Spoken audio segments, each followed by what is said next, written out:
नमस्कार दोस्तों, AD Sharma NLM education में आपका हार्दिक अभिनंदन। स्वागत मेरे दोस्तों। साथियों, आज हम चलेंगे एक महत्वपूर्ण टॉपिक पर चर्चा करेंगे। पंथनिरपेक्षता, धर्म, सांप्रदायिकता और राजनीति।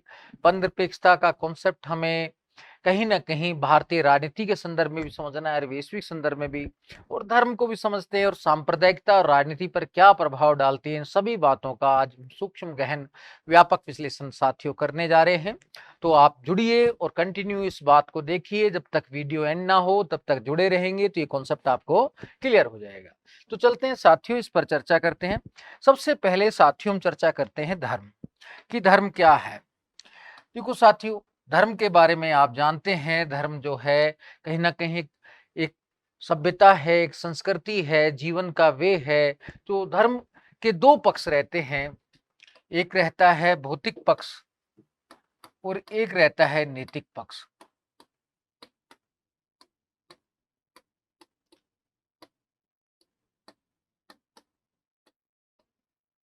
या आध्यात्मिक पक्ष कह सकते हैं इसको, नैतिक आध्यात्मिक पक्ष। इसमें तो नैतिकता पर बल दिया जाता है कि बड़ों का आदर करना चाहिए, माता पिता की सेवा करनी चाहिए, हर धर्म में बेसिक कॉन्सेप्ट है। जबकि भौतिक पक्ष में रीति रिवाज और परंपराएं आती।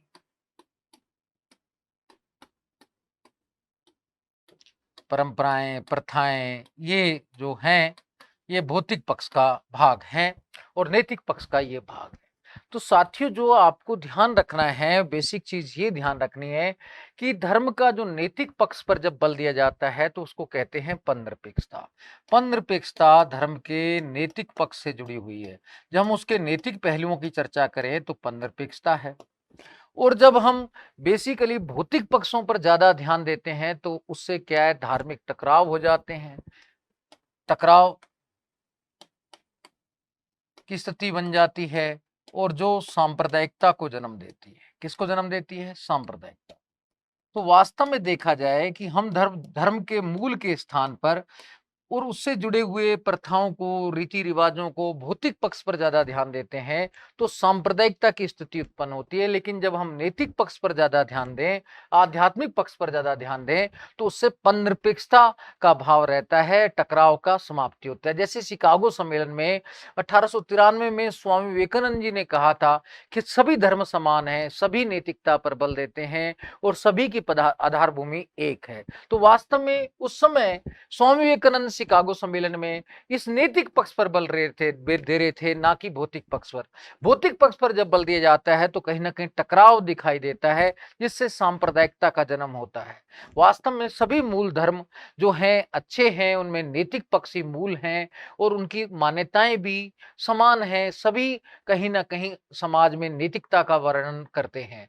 इसलिए जब हम एथिक्स पढ़ते हैं तो सभी धर्मों के नैतिक पक्ष का अध्ययन भी करते हैं, उससे पंथनिरपेक्षता के अनुकूल माना भी जाता है। तो साथियों, आपको ये बात समझ आ जानी चाहिए कि पंथनिरपेक्षता जो है कि धर्म के नैतिक पक्ष से संबंधित है।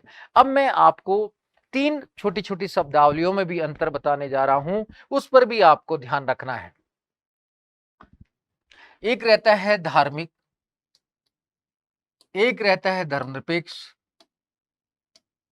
एक रहता है पंथनिरपेक्ष। इन तीनों में क्या अंतर है राज्य के संदर्भ में देखें। अब हम राज्य के संदर्भ में इन तीन शब्दों की चर्चा करते हैं। धार्मिक राज्य तो वो है जो धार्मिक नियमों के अनुसार चलता है।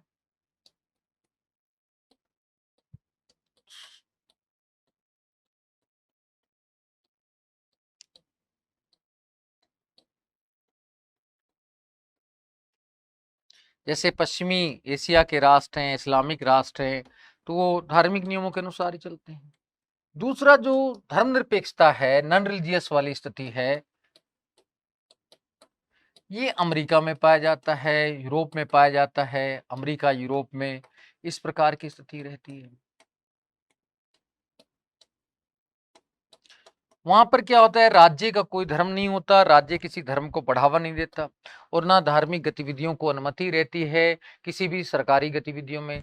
धर्म को व्यक्तिगत मामला माना जाता है। यहाँ राज्य का कोई धर्म नहीं,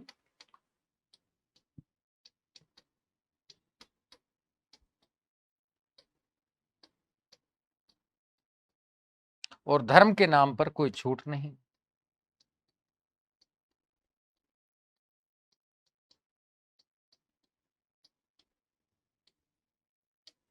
सिंपल है, आप अमेरिकी सेना में भर्ती हों या बेसिकली चाहे फ्रांसीसी सरकारी नौकरी करें, तो वहाँ सबको नियम मानने पड़ेंगे। तो आप ये नहीं कह सकते हम दाढ़ी रखेंगे या पगड़ी रखेंगे या कृपाण रखेंगे, तो वहाँ अनुमति नहीं दी जाती। वहाँ सबके साथ एक कठोरता की नीति अपनाते हैं कि धर्म तुम्हारे घर तक रखो, यहाँ सरकार में आए तो सब समान है, वहाँ छूट मिलती भी नहीं है। तो अमेरिका, यूरोप में राज्य का कोई धर्म नहीं होता, राज्य किसी धार्मिक गतिविधि में भाग भी नहीं लेता और धर्म के नाम पर किसी भी सरकारी गतिविधि में अनुमति भी नहीं देता, छूट भी नहीं देता और उसको स्वीकार भी नहीं कहता कि ये अलग मैटर है, आप वहां अलग मैटर में जाते हैं तो आप अपना देखिए। तो ये धर्मनिरपेक्षता जो है ये यूरोप में और अमेरिका में ज्यादा प्रचलित है। जबकि पंथनिरपेक्ष क्या होता है, इसमें राज्य का कोई धर्म नहीं होता, लेकिन राज्य धार्मिक मान्यताओं को, जो बेसिक मान्यताएं हैं, उनको कहीं ना कहीं स्वीकार करता है और सभी धर्मों को बढ़ावा देता है, विशेषकर अल्पसंख्यक धर्म को। ये पंथनिरपेक्षता है। इसमें धर्म को स्वीकार किया जाता है, धर्म के महत्व को स्वीकार किया जाता है। तो पंथनिरपेक्ष राज्य क्या होता है, राज्य का कोई धर्म नहीं होता,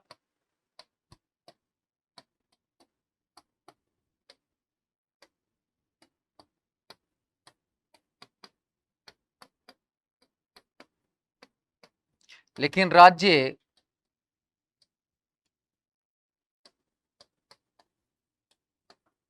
अल्पसंख्यक धर्मों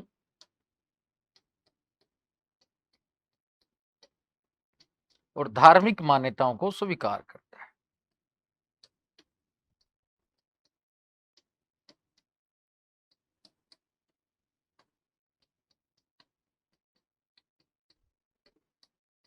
बढ़ावा देता है राज्य, ये राज्य का काम। वास्तव में साथियों, भारत में जो है पंथनिरपेक्षता को अपनाया गया है, इंडिया में पंथनिरपेक्षता है।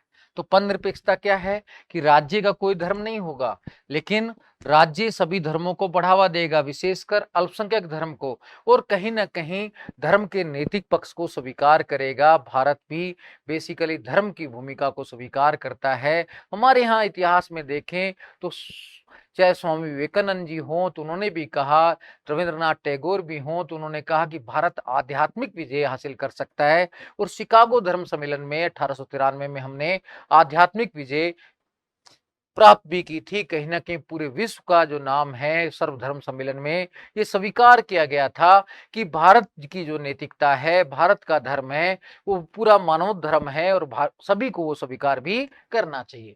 तो पंथनिरपेक्षता की अवधारणा भारतीय समाज, भारतीय संस्कृति के अनुरूप है, जिसमें धर्म को मान्यता दी जाती है। ये आपको ध्यान रखना है। तो चलिए साथियों, अब देखते हैं पंथनिरपेक्षता क्या है।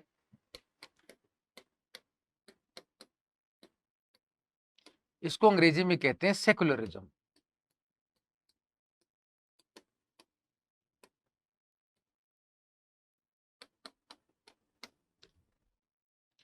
इसका तात्पर्य है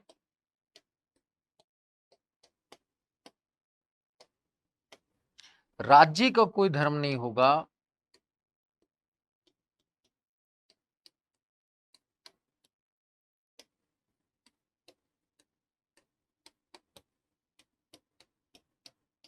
लेकिन राज्य धर्म के नैतिक पक्ष को,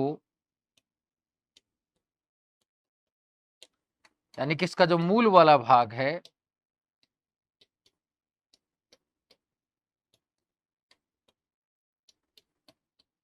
के महत्व को मान्यता देगा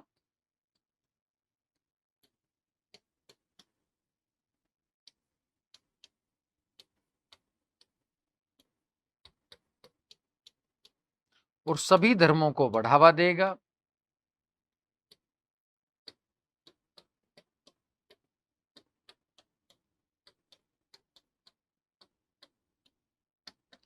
और विशेषकर अल्पसंख्यक धर्म का संरक्षण करेगा।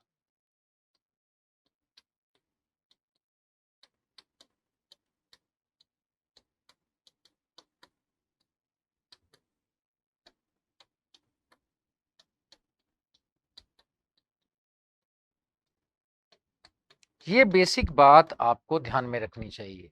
तो राज्य बेसिकली धर्म की जो मूल मान्यताएं हैं वो स्वीकार करेगा, उनकी अनुमति देगा कि भाई ठीक है, चाहे आप सरकारी गतिविधि करें तो उस समय आप दाढ़ी रखना अगर आपके धर्म में है, बेसिक टोपी पहनना है तो वो बेसिकली अनुमति दी जाएगी।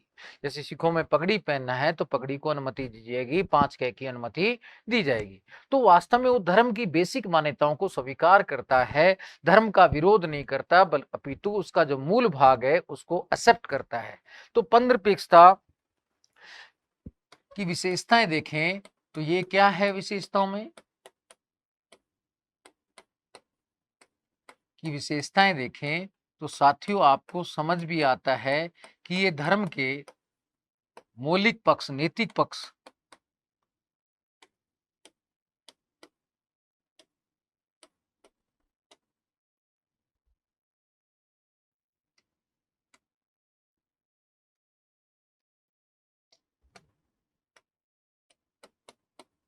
मौलिक नैतिक पक्ष को स्वीकार करता है।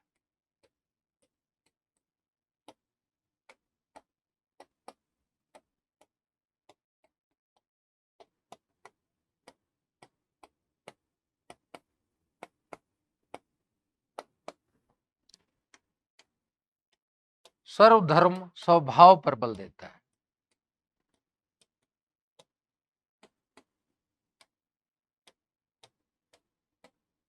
सभी धर्म समान हैं, तो ये भी मान्यता देता है।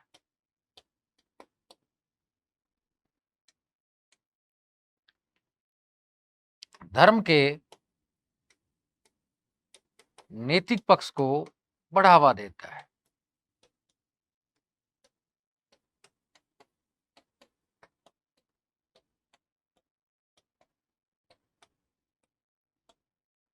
अल्पसंख्यक धर्म के संरक्षण की बात करता है।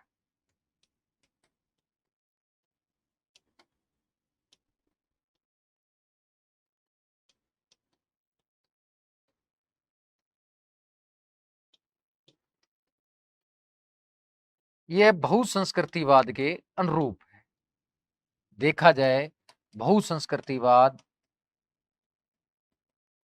मल्टीकल्चरलिज्म की मान्यता देता है।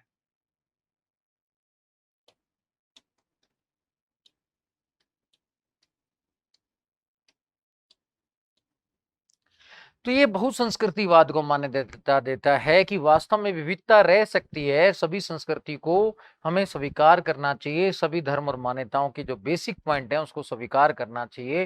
तो ये बेसिकली पंथनिरपेक्षता की जो मूल विशेषताएं है वही भारत में भी स्वीकार की गई है, ये आपको ध्यान रखना है। अब देखते हैं कि विद्वानों ने क्या कहा है पंथनिरपेक्षता के बारे में, वो भी आपको थोड़ा ध्यान में रखना है कि साथियों वास्तव में अगर भारतीय संविधान के संदर्भ में चर्चा करें तो भारतीय संविधान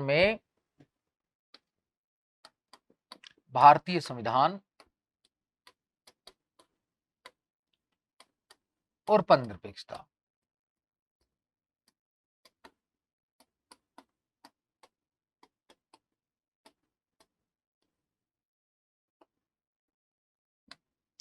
देखा जाए मौलिक रूप से भारतीय संविधान में पंथनिरपेक्षता शब्द का प्रयोग नहीं है।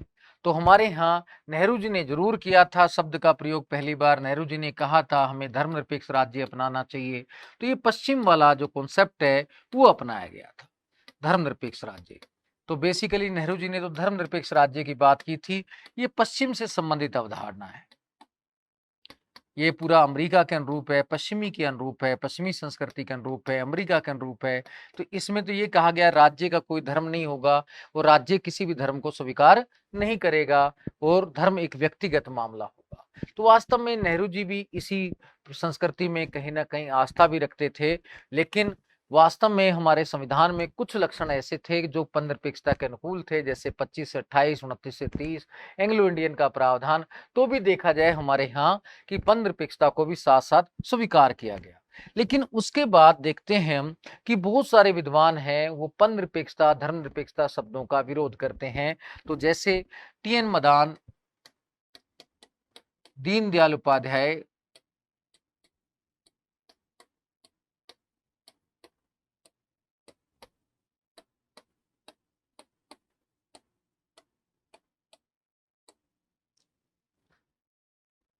जैसे विद्वान कहते हैं कि धर्मनिरपेक्षता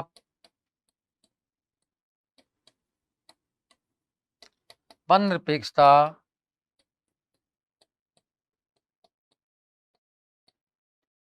ये पश्चिमी विचार है।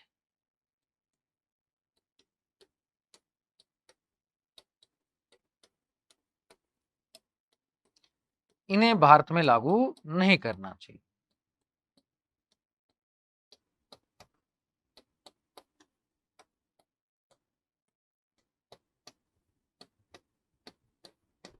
नहीं करना चाहिए, ऐसा इनका कहना है। दीनदयाल उपाध्याय तो कहते हैं हमें असांप्रदायिक शब्द का प्रयोग करना चाहिए।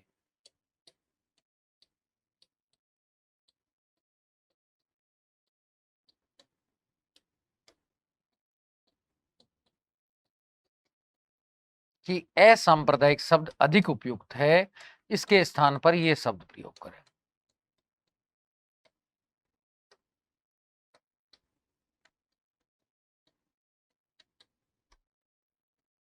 भाई राज्य असांप्रदायिक होगा, किसी धर्म को बढ़ावा नहीं देगा, ऐसा दीनदयाल उपाध्याय जी ने कहा। तो ये भी आपको ध्यान रखना है। तो वास्तव में ये लोग विद्वान जो हैं कहीं ना कहीं धर्मनिरपेक्षता पन-निरपेक्षता कहते हैं पश्चिमी अवधारणा है, स्वीकार नहीं करते। लेकिन साथियों हम सूक्ष्म गहन विश्लेषण करें तो देखा जाता है तो पन-निरपेक्षता भारतीय अवधारणा है, धर्मनिरपेक्षता पश्चिमी अवधारणा है। लेकिन रुडोल्फ एंड रुडोल्फ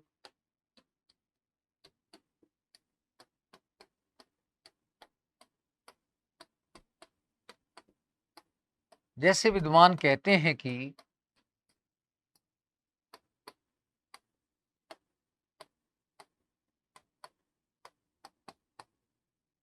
भारत में पन-निरपेक्षता गांधीवाद के अनुकूल है।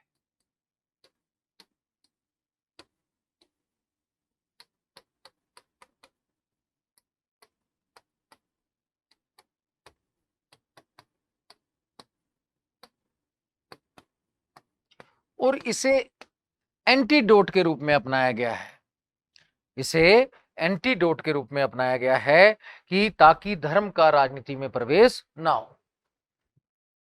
इसे एंटीडोट के रूप में अपनाया गया है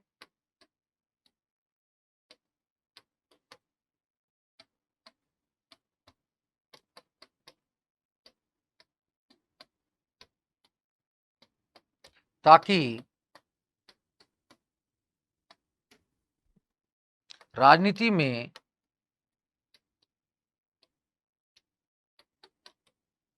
धर्म के प्रवेश को रोका जा सके।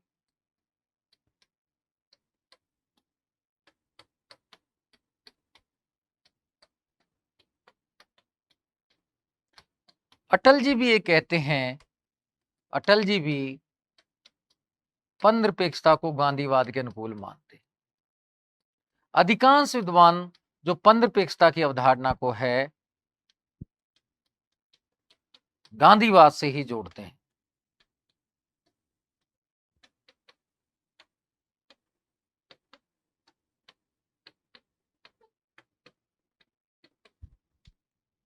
अधिकांश विद्वान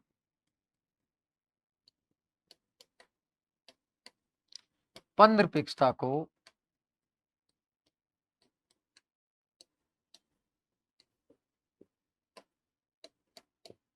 गांधी जी के धर्म संबंधी विचारों से संबंधित मानते हैं।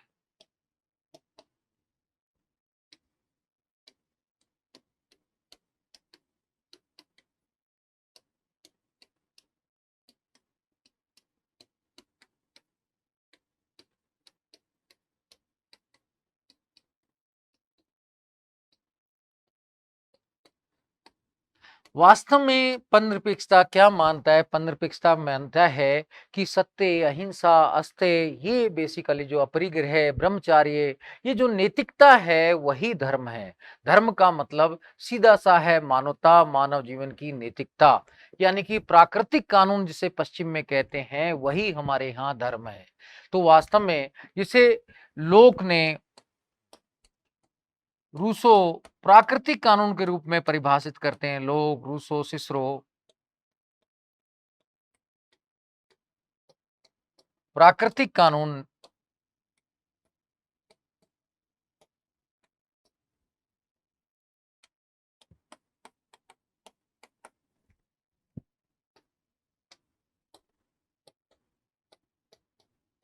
वही हमारे यहाँ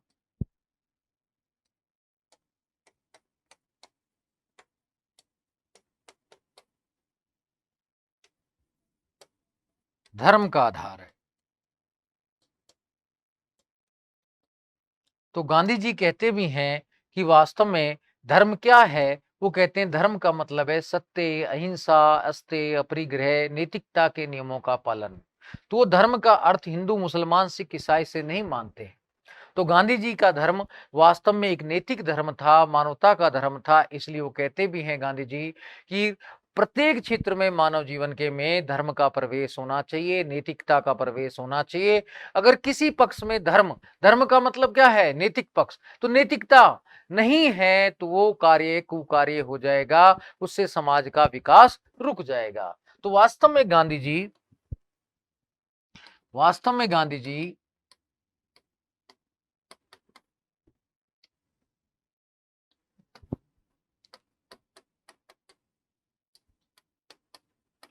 धर्म का आधार नैतिकता अर्थात सत्य, अहिंसा, अपरिग्रह,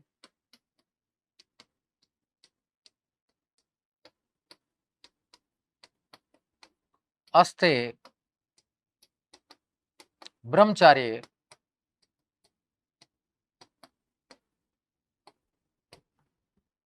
को मानते। इसलिए गांधी जी कहते भी हैं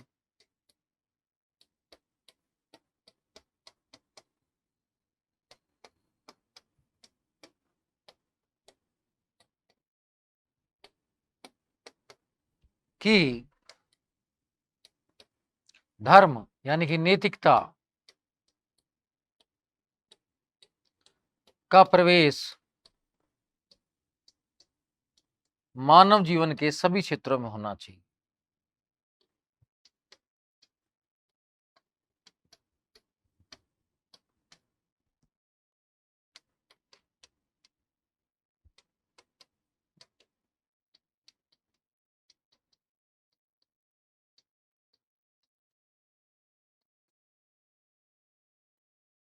इसी आधार पर गांधी जी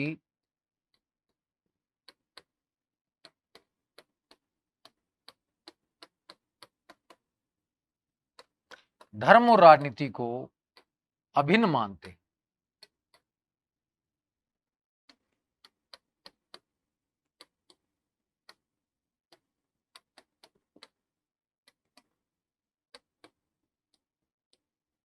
अभिन्न मानते हैं और गोखले की भांति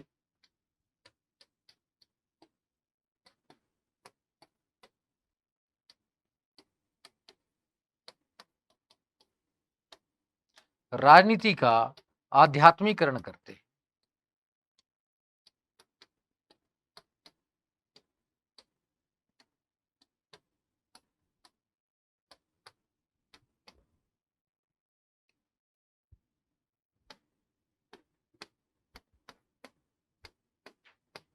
अर्थात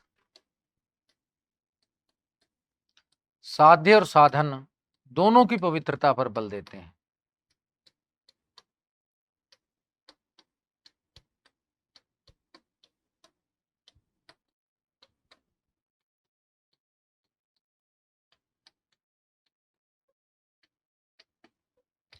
तो ये बेसिकली आपको ध्यान रखना चाहिए कि गांधी जी का कहना साफ था कि नैतिकता यानी कि धर्म का मतलब नैतिकता है, और नैतिकता वही जो पश्चिमी विचारक क्या कहते हैं, प्राकृतिक कानून जिसे कहते हैं, हमारे यहाँ धर्म कहा जाता है। और मैंने बताया भी धर्म के दो पक्ष हैं, आपको प्रारंभ में बता दिया साथियों। एक भौतिक पक्ष है जो रीति रिवाज परंपराओं में दिखाई देता है, दूसरा नैतिक पक्ष है जो मूल पक्ष है, जो बेसिक है। और हमारे यहाँ बेसिक पक्ष को धर्म को मान्यता दी गई है, क्योंकि बेसिक सभी धर्मों का लगभग समान है और वो समाज में सद्गुण लाता है, और यही सद्गुण समाज का विकास भी करते हैं। तो गांधी जी ने भी कहा कि हमें नैतिकता का प्रवेश राजनीति में भी करना चाहिए, इसलिए कि वो कहते हैं धर्म और राजनीति अभिन्न रूप से जुड़ी हुई हैं।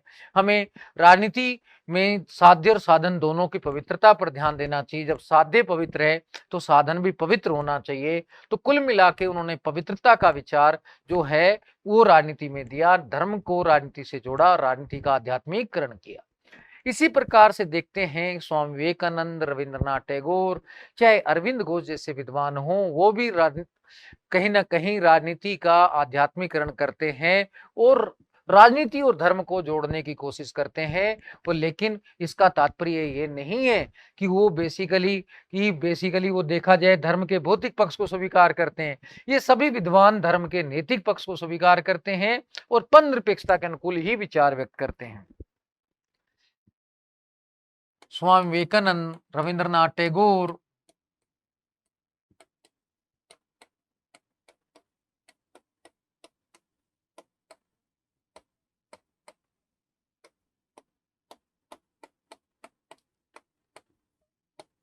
और अरविंद घोष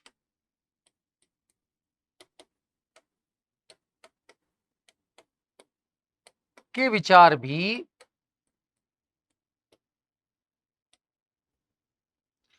पन निरपेक्षता के अनुकूल ही हैं, इनके भी विरोधी नहीं है।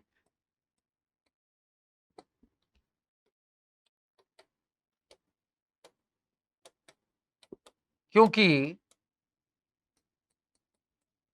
यह भी धर्म के नैतिक पक्ष को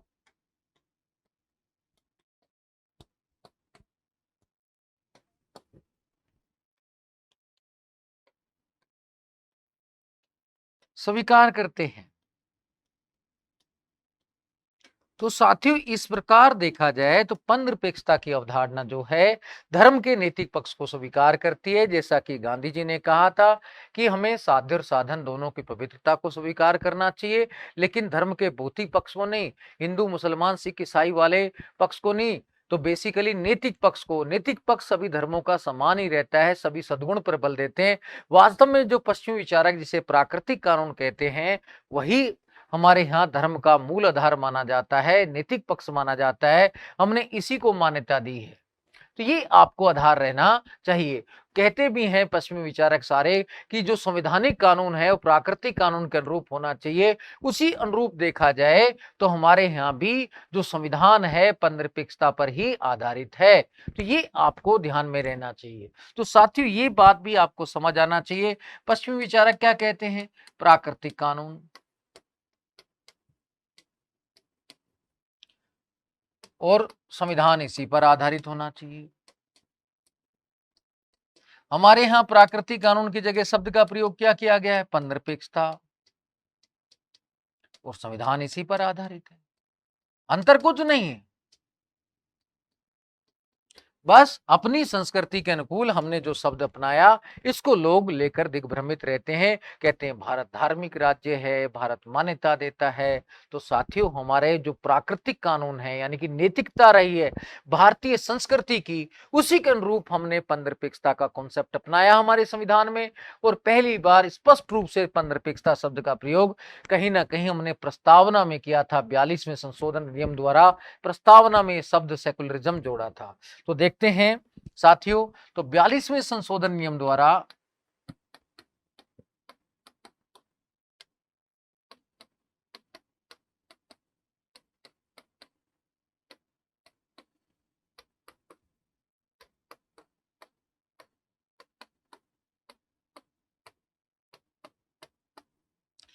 पन निरपेक्षता शब्द को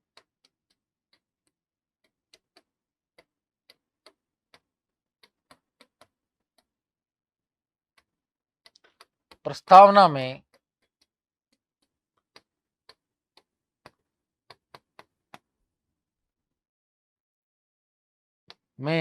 समाजवाद और अखंडता के साथ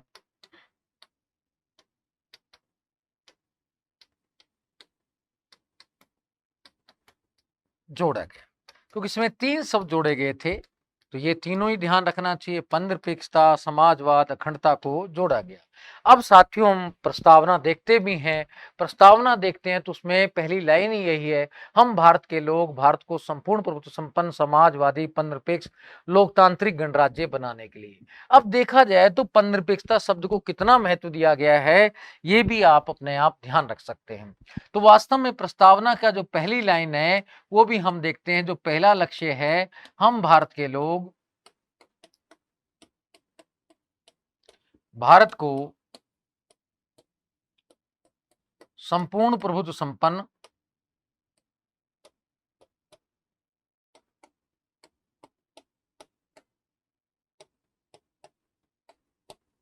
समाजवादी पंधनिरपेक्ष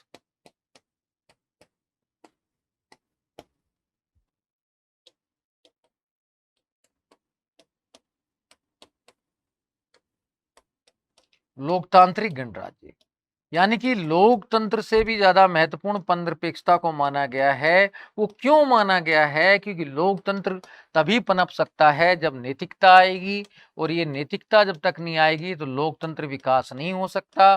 तो इसलिए हमारे यहाँ पंधनिरपेक्षता को स्वीकार किया गया है कि सेकुलर स्टेट होगा, क्योंकि नैतिकता रहेगी तभी लोकतंत्र। तो हमारे यहाँ सद्गुण आएंगे तभी लोकतंत्र है।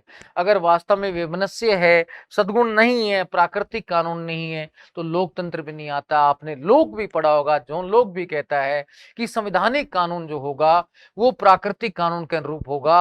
अगर कहीं प्राकृतिक कानून का अंत हो जाए, यानी कि पंधनिरपेक्षता का, नैतिकता का अंत हो जाए, तो वास्तव में अत्याचार प्रारंभ हो जाता है। तो आधार भी मानता है कि लोकतंत्र तभी तक पनपता है, तभी तक विकसित होता है जब तक नैतिकता है।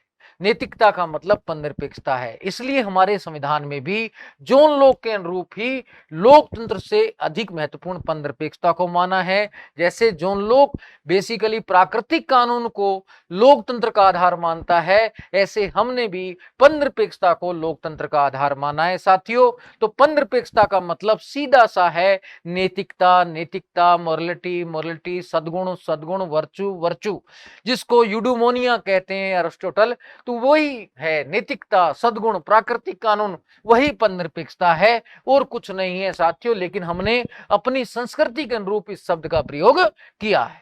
ये बात आपको समझ आ जानी चाहिए। उसके बाद देखते हैं भारतीय संविधान में और कहां कहां पर पंधनिरपेक्षता जो है उसकी ध्वनि हमें सुनाई देती है, तो वो भी हम चर्चा करते हैं मेरे साथियों। देखा जाए पंधनिरपेक्षता के अनुकूल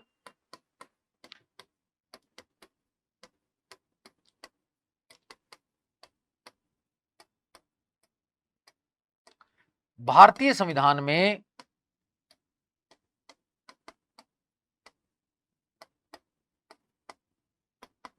निम्न प्रावधान किए गए।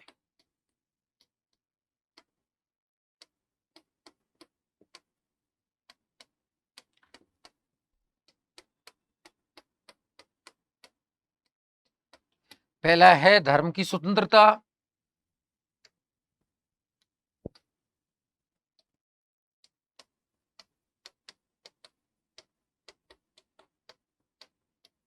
अनुच्छेद 25 से 28।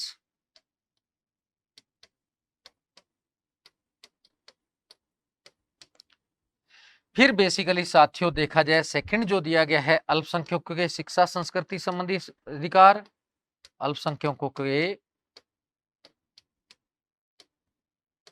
शिक्षा संस्कृति संबंधी अधिकार।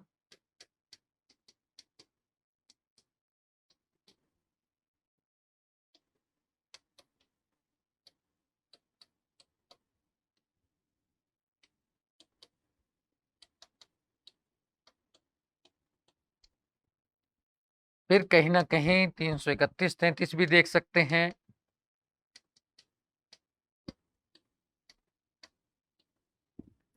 इनमें भी कहीं ना कहीं जो प्रावधान है वो पंधनिरपेक्षता के अनुकूल ही है। तो ये भी हम आराम से ध्यान रख सकते हैं। मैं 25 से 28 भी आपको सुना देता हूं, लेकिन साथियों मैंने स्पेशल वीडियो बनाई है 25 से 28 की, आप वहां जाके भी देख सकते हैं, लेकिन एक बार मैं आपको समझाने की ये भी कोशिश करता हूं। तो आइए साथियों, पहले 25 में हमारे यहाँ अनुच्छेद 25 में क्या है। अनुच्छेद 25 में अंतःकरण की स्वतंत्रता का प्रावधान है। अंतःकरण की स्वतंत्रता, अंतःकरण की स्वतंत्रता में हमें 3 अधिकार दिए गए हैं। धर्म को अबाध रूप से मानने, किसी भी धर्म को मानने,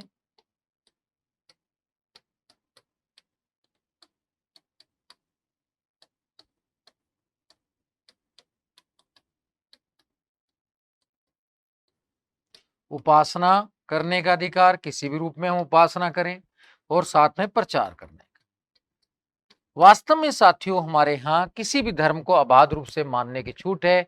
हम उसकी मौलिक मान्यताओं पर कभी भी रोक नहीं लगाएंगे। तो हमारा अधिकार है कि किसी भी धर्म को कोई भी मान सकता है, कोई भी धर्म परिवर्तन कर सकता है, और उसके बेसिक मान्यताओं की उनकी छूट मिलेगी, हम उनको कभी भी रोकेंगे नहीं।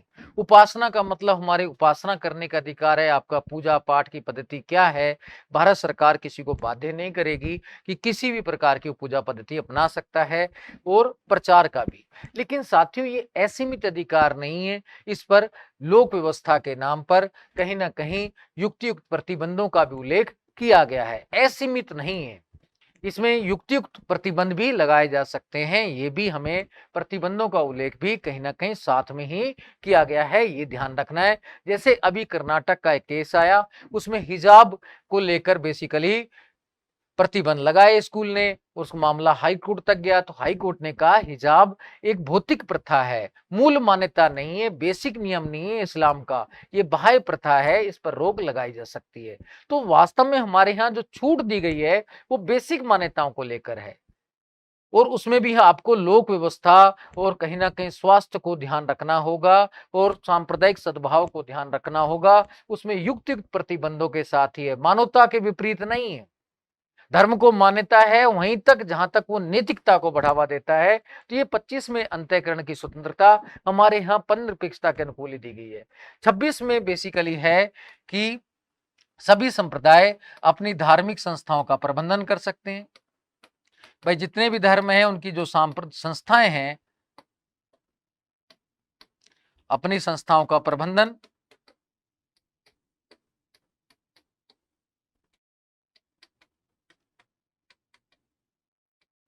27 में बेसिकली उल्लेख है कि कर अदायगी से छूट, कि धार्मिक कार्यों में जो धन दिया जाएगा, दान पुण्य दिया जाएगा, उस पर कर नहीं लगाया जाएगा।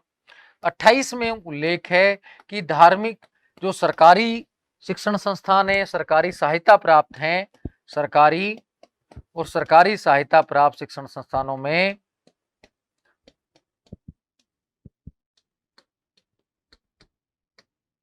धार्मिक शिक्षा में सम्मिलित होने से छूट होगी।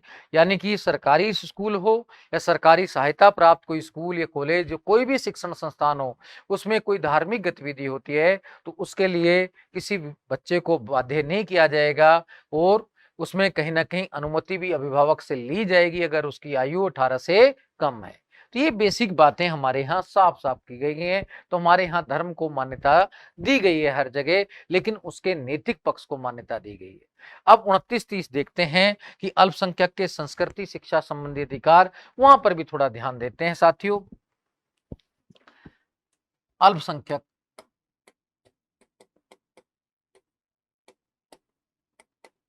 के शिक्षा संबंधी अधिकार,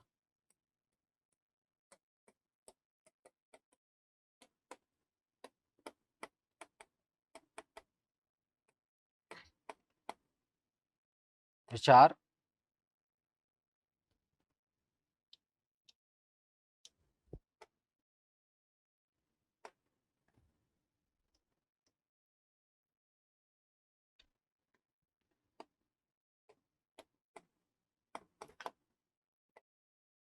देखिए साथियों, इसमें जो है 29 में तो सभी संप्रदायों को कहा गया है कि वो अपने संस्कृति और लिपि को बनाए रखने के लिए शिक्षण संस्थानों की स्थापना कर सकते हैं।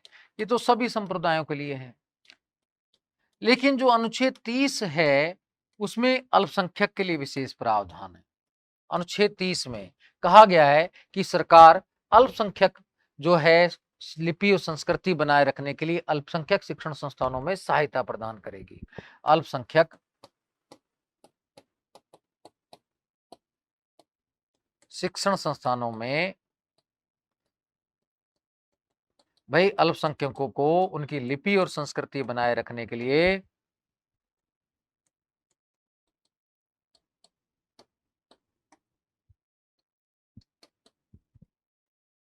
सरकार क्या करेगी, उनकी शिक्षण संस्थानों की स्थापना में सहायता करेगी।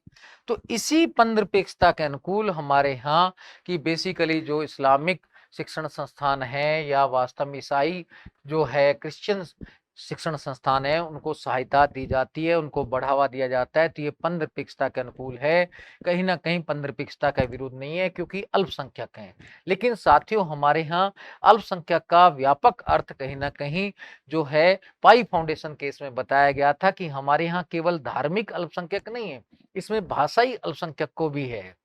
भाषाई और धार्मिक दोनों के बारे में है, लेकिन ये असीमित भी नहीं है। पाई फाउंडेशन में साफ कहा था सुप्रीम कोर्ट ने कि बेसिकली असीमित नहीं है ये अधिकार, कि भाई ये शिक्षण संस्थानों का नियमन सरकार कर सकती है, जांच कर सकती है।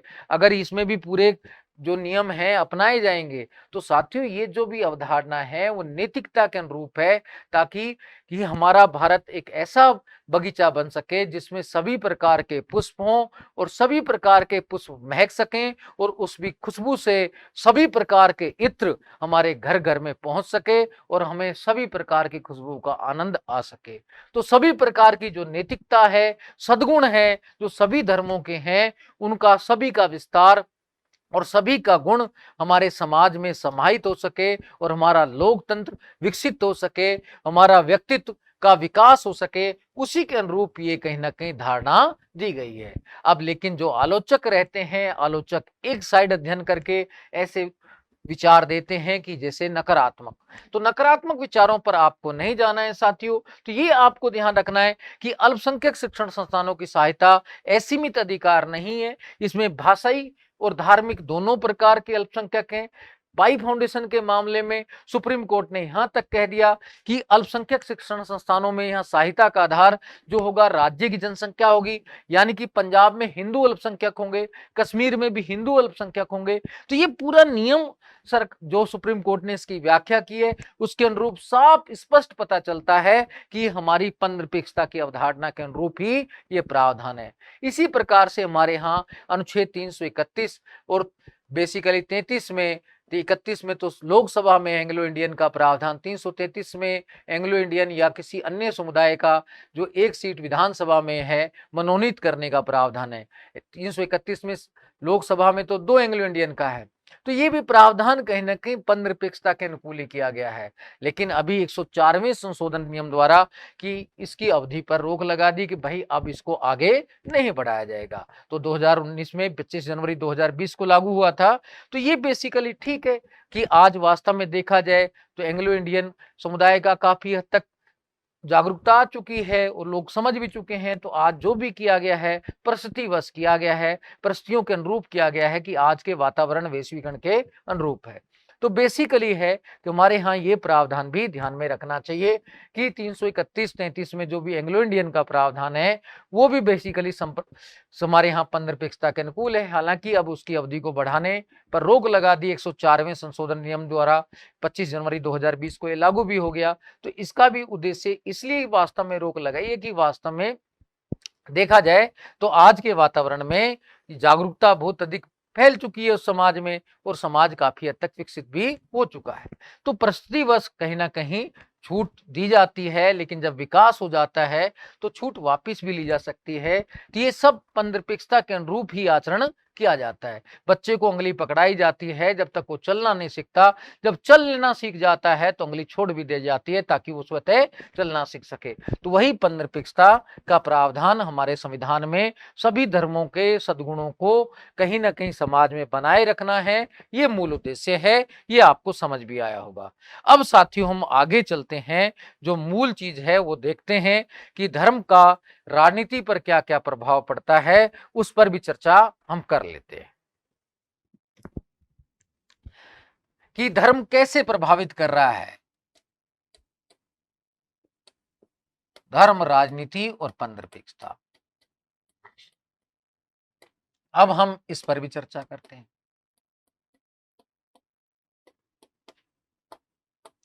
देखो साथियों, यहां धर्म का मतलब इसके भौतिक पक्ष से ले रहे हैं। यहां धर्म का मतलब है भौतिक पक्ष, पंथनिरपेक्षता का मतलब क्या है? नैतिक पक्ष। धर्म का नैतिक पक्ष।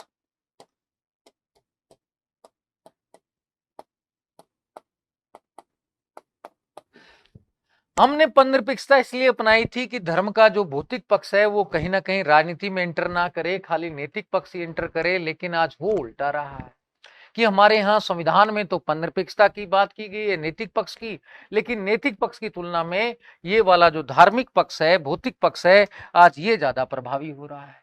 तो ये तो कम हो रहा है, इसका प्रभाव कम। प्रभाव क्या है? कम। और इस भौतिक पक्ष का प्रभाव बढ़ रहा है, इसका प्रभाव बढ़ रहा है।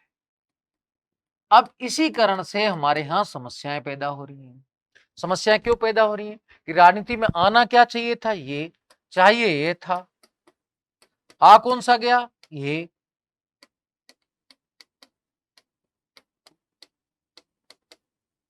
अब इसी कारण से सारी समस्याएं उत्पन्न हो रही हैं। अब ये भौतिक पक्ष जो धर्म का राजनीति में कहीं ना कहीं हावी हो रहा है, उसके कारण कहीं ना कहीं हमारे यहाँ समस्याएं भी आ रही हैं, हमारे लोकतंत्र का स्तर भी गिर रहा है। ठीक है ना? तो देखते हैं साथियों, अब मैं समझाने की कोशिश करता हूं। भारतीय राजनीति में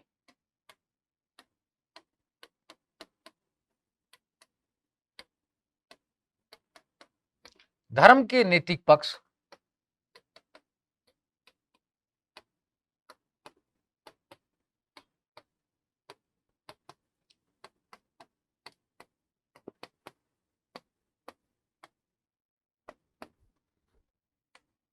की तुलना में भौतिक पक्ष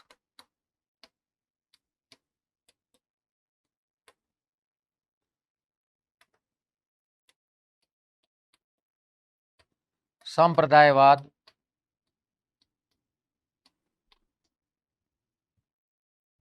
का प्रभाव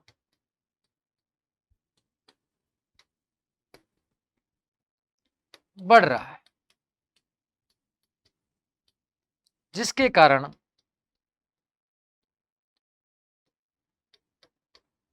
भारतीय समाज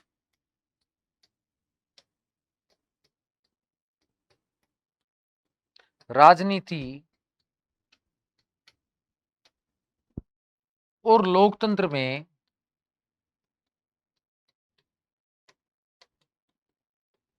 गिरावट आ रही है।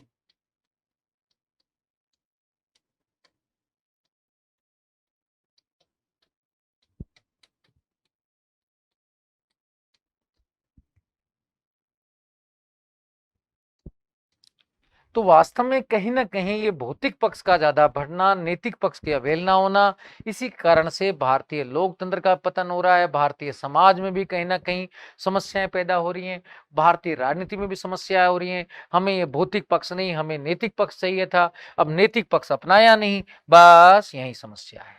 जैसे आज सिंपल है कि हम क्या करते हैं, पढ़ने पर ध्यान देते हैं। पढ़ने का मूल उद्देश्य क्या? किताब को पढ़ना। लेकिन हम क्या करते हैं कि अपना हीरो बन के अपना सोच लेते हैं कि बस बहुत सारी किताबें खरीद ली, ऑनलाइन कोर्स ले लिया, मेरे पास 5 कोर्स रखे हैं, उन कोर्सों का क्या फायदा जब तक पढ़े नहीं, उसके अंदर गुणे नहीं।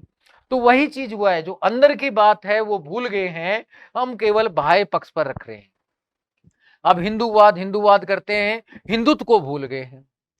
हिंदूवाद का तो ये है भाई, जय श्री राम बोलना, पीला फगवा पहनना। और आंतरिक पक्ष क्या है? हिंदू धर्म का मूल क्या है? दया धारण करना। इस्लाम का भी मूल पक्ष क्या है? ईमान धारण करना। लेकिन दाढ़ी पर, टोपी पर, उन चीजों पर ध्यान देते हैं। तो मूल पक्ष को भूल चुके हैं, हम केवल बाह्य पक्ष के लिए लड़ रहे हैं, उसी को कहीं ना कहीं जीवन का आधार मान रहे हैं। इसी कारण से भारतीय लोकतंत्र, भारतीय समाज और भारतीय राजनीति में गिरावट आ रही है, कहीं ना कहीं पतन हो रहा है। इसी के कारण हमें अनेक समस्याओं का सामना करना पड़ रहा है। अब ये धर्म का जो भौतिक पक्ष है, ये कहां कहां हावी हो रहा है राजनीति में, किस प्रकार से हावी हो रहा है, वो देखिए। सबसे पहला तो है राजनीति दलों का निर्माण व पहचान का आधार धर्म बन चुका है।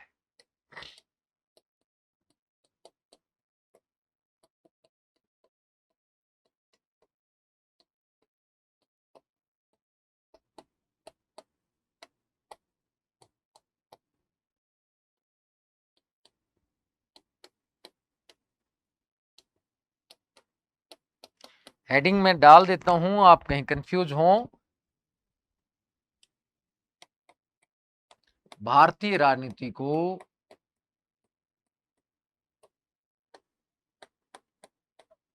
धर्म का भौतिक पक्ष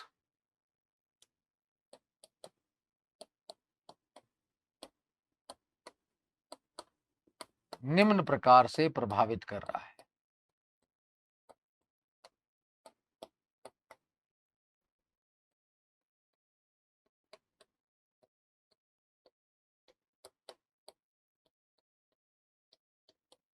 भाई किस प्रकार से प्रभावित कर रहा है? पहला तो क्या है, राजनीतिक दलों के निर्माण व पहचान का आधार क्या है? दल।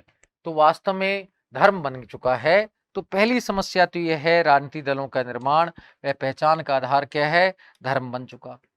कौन सा धर्म? ये भौतिक वाला। जैसे अपने वो भौतिक मान्यताओं को, जैसे सिंपल देखें, अकाली दल का निर्माण जो हुआ है, तो पूरा राजनीति अकाली दल धर्म के आधार पर ही बना है। अकाली दल जो बना है वो धर्म के आधार पर ही बना है। तो बेसिकली अकाली दल का देखते हैं 1920 में ही बन गया था। अब इसका चुनाव चिन्ह भी तराजू है, ये भी थोड़ा ध्यान रख सकते हैं आप, रखना चाहें तो। इसी प्रकार से ऑल इंडिया मजलिस इत्तेहादुल मुस्लिम मीन जो है 1958 में बना था, ओवैसी वाला जो संगठन है, वो भी बेसिकली यही है।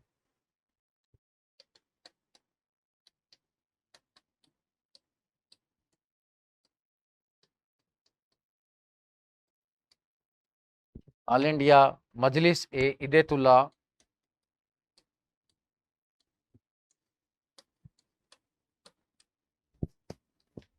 मुस्लिम मीन, ये 1958 में ओवैसी वाला संगठन है, जो ओवैसी से जुड़े हुए पतंग है, इनका चुनाव चिन्ह। ये भी धार्मिक आधार पर बना है, धर्म की बातें करता है। इसी प्रकार से देखा जाए शिवसेना, ये भी कहीं ना कहीं शिवसेना भी हिंदू धर्म की नीतियों के आधार पर चलती है। ये बना तो शिवसेना भी इसी प्रकार का संगठन है। ऐसे अनेक दल जो हैं, कहीं ना कहीं धर्म के पहचान का आधार तो माने ही नहीं। बीजेपी अपने आप को हिंदू धर्म की पार्टी मानती है, उससे जुड़ा हुआ संगठन आरएसएस हिंदू धर्म की गतिविधियों को हर जगह बढ़ावा देता है। इस प्रकार से देखा जाए तो इस प्रकार की नीतियां जो धर्म के आधार पर अपनाते हैं दल, इनका निर्माण चूंकि दल के आधार पर, धर्म के आधार पर हुआ है, भौतिक पक्ष के आधार पर, और इनके जो है सारे कार्य भी उसी के अनुरूप होते हैं। तो ये विशेष धर्म के हितों के लिए कार्य करने लग जाते हैं और सभी धर्मों की अवहेलना, बाकी धर्मों की अवहेलना करने लग जाते हैं, जिससे भारतीय लोकतंत्र और राजनीति पर नकारात्मक प्रभाव पड़ता है।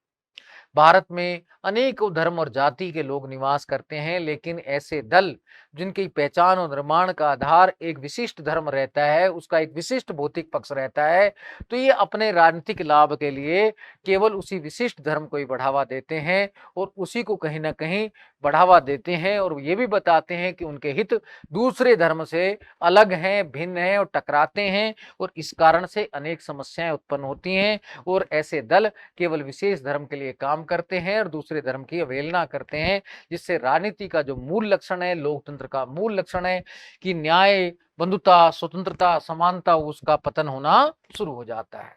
दूसरा, प्रचार का आधार दलों में, चुनाव में उम्मीदवारों का चयन का आधार, चुनाव में उम्मीदवारों के चयन का आधार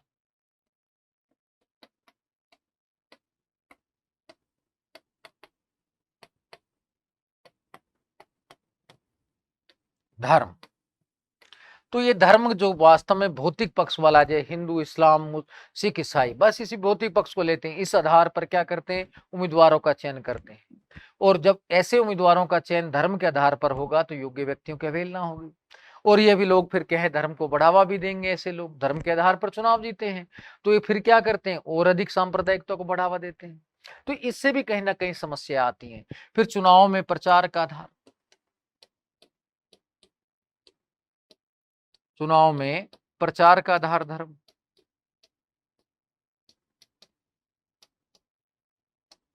जब चुनाव में प्रचार का आधार ही धर्म बन जाता है तो साथियों विकास की अवहेलना, सीधा सा मतलब है विकास की अवहेलना है।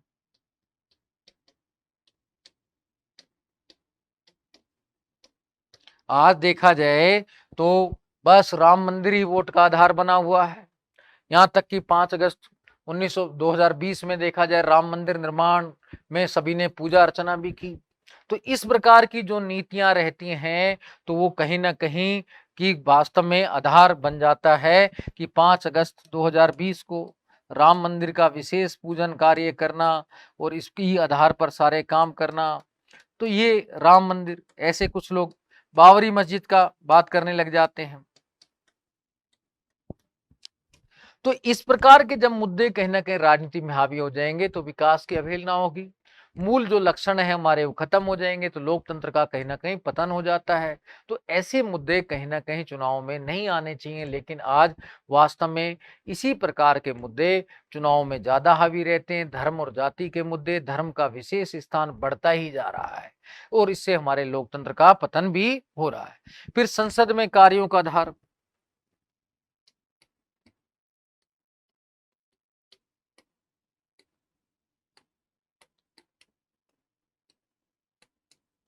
संसद में भी वही बातें।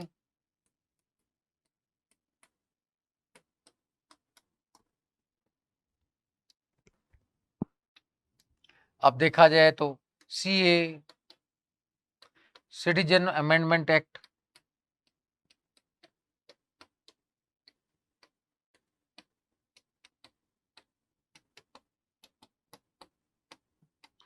दो 2019 में, इसमें क्या किया गया कि जो वास्तव में हमारे जो पड़ोसी देश हैं, बांग्लादेश, पाकिस्तान, अफगानिस्तान, इसमें कहा गया कि बांग्लादेश, पाकिस्तान, अफगानिस्तान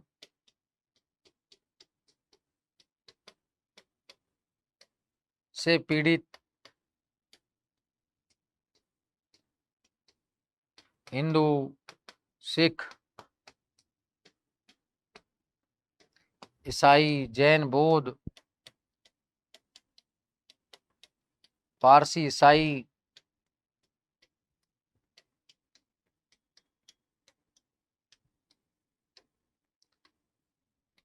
अल्पसंख्यक यदि 2031 दिसंबर 2000 से पहले आगे हैं, अगर 31 दिसंबर 2014 से पहले आए हैं तो उन्हें नागरिकता दे दी जाएगी।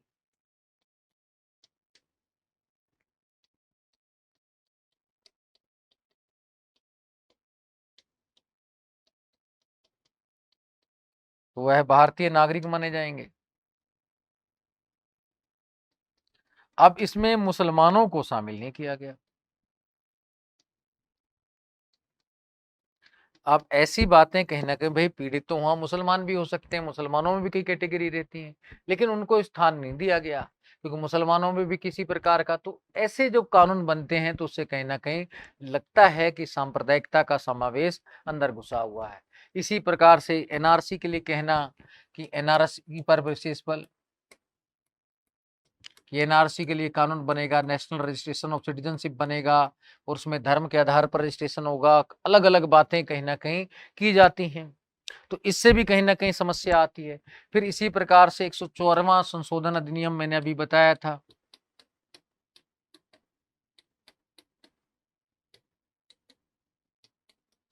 धर्म का आधार कहीं ना कहीं संसद में भी कार्य होते। तो ये 25 जनवरी 2020 से है। तो इसमें बेसिकली क्या कहा गया कि भाई एंग्लो इंडियन का जो है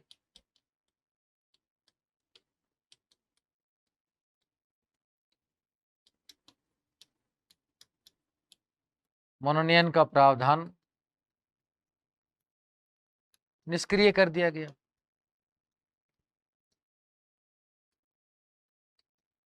तो ये इसके द्वारा कहीं न कहीं ये, तो इस प्रकार से देखा जाए संसद में भी इस प्रकार की जब धार्मिक गतिविधियों का प्रभाव बढ़ने लगता है, तो संसद में फिर विकास के मुद्दे कहाँ हल होते हैं, लोकतांत्रिक बातें कहाँ होती हैं, समस्याएँ कहाँ गा जा रही है। हमारे यहाँ अभी भी बेरोजगारी, अशिक्षा, भुखमरी,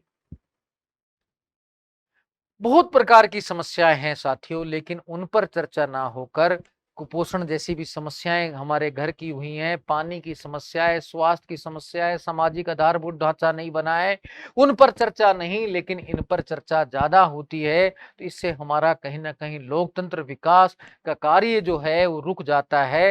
ये समस्याएं आज हमारे घर कर गई हैं। आगे देखते हैं मंत्री परिषद के निर्माण का आधार। मंत्री परिषद में भी उन्हीं व्यक्तियों को लिया जाता है, उन्हीं विधायक सांसदों को मंत्री बनाया जाता है जो धार्मिक कार्यों में एक्सपर्ट रहते हैं। वो धार्मिक गतिविधियों को उन्माद को फैलाकर कार्य करते हैं। जो विकास का कार्य करना चाहते हैं, जो विकास के एक्सपर्ट हैं, इनकी अवहेलना की जाती है और धार्मिक एक्सपर्ट को बढ़ावा दिया जाता है। इसको बढ़ावा दिया जाएगा तो फिर विकास होगा कहां से? ये भी एक समस्या है। कुछ राज्यों की राजनीति तो पूरी धर्म पर केंद्रित है, कुछ राज्यों की राजनीति धर्म पर अधिक केंद्रित है।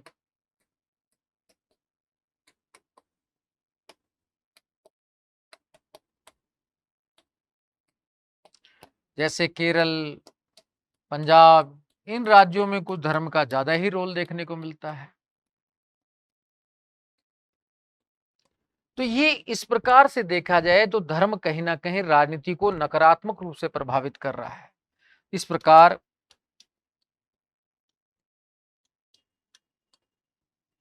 भारत में धर्म, संप्रदायवाद, भौतिक पक्ष,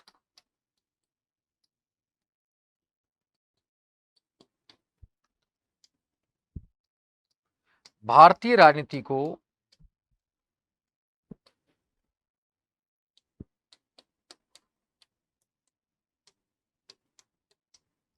नकारात्मक रूप से प्रभावित कर रहा है।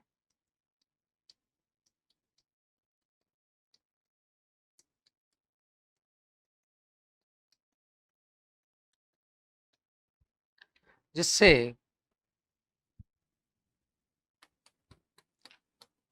सांप्रदायिकता को बढ़ावा मिलता है। सांप्रदायिकता को बढ़ावा मिल रहा है।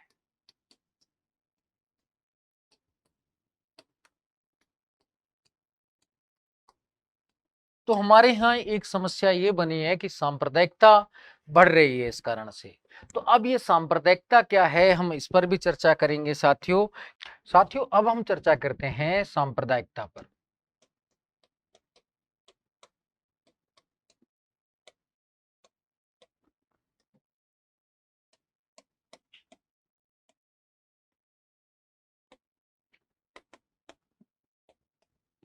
सांप्रदायिकता क्या है, सबसे पहले इसका अर्थ जानने की कोशिश करते हैं।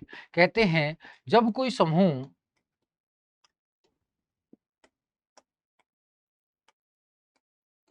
अपनी संस्कृति मूल्यों में आस्था रखता है तो वो संप्रदाय कहलाता है।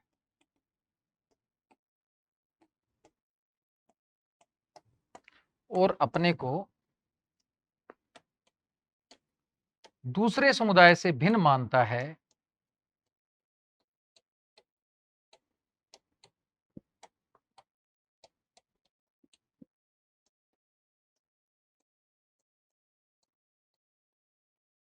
तो वह संप्रदाय कहलाता है। इस स्थिति से सांप्रदायिकता नहीं फैलती है, जब कोई भी समूह है, संप्रदाय है, तो बेसिकली जब वो ये मानता है कि हमारी संस्कृति एक विशिष्ट संस्कृति है, अन्य समुदाय से भिन्न है और हमारा अस्तित्व दूसरे समुदाय से भिन्न है, तो इससे सांप्रदायिकता नहीं फैलती है, तो संप्रदाय कहलाता है। तो इससे सांप्रदायिकता की स्थिति नहीं आती। सांप्रदायिकता की स्थिति कब आती है? जब ये मानता है कोई संप्रदाय कि हमारे हित दूसरे संप्रदाय से टकराते हैं। तो साथियों, सांप्रदायिकता की वह स्थिति है, सांप्रदायिकता वह स्थिति है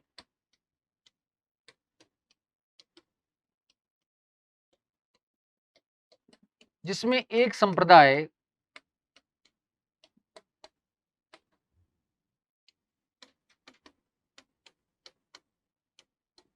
दूसरे संप्रदाय से अपने को भिन्न मानता है,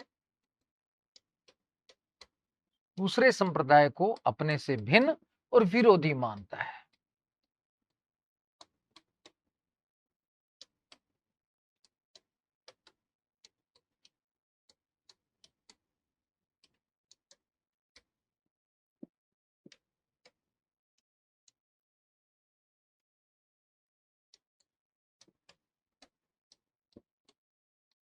दूसरे शब्दों में कहें तो सांप्रदायिकता वह स्थिति है जिसमें एक संप्रदाय यह मानता है कि उसके हित दूसरे संप्रदाय से टकराते हैं।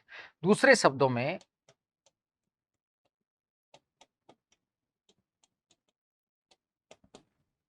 सांप्रदायिकता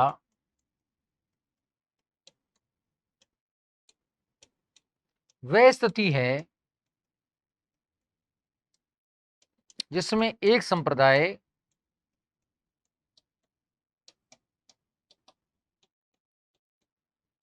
यह मानता है कि उसके हित दूसरे संप्रदाय से टकराते हैं।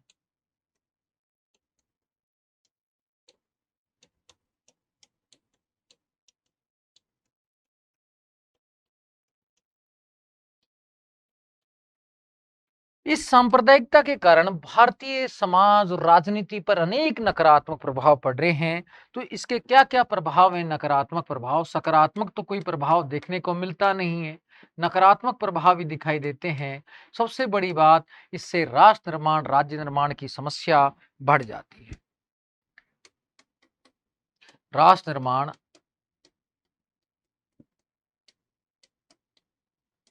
व राज्य निर्माण की समस्या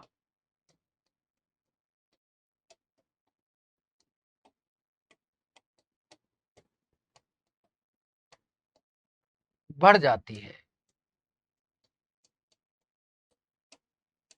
जो एकता अखंडता के लिए घातक होती है।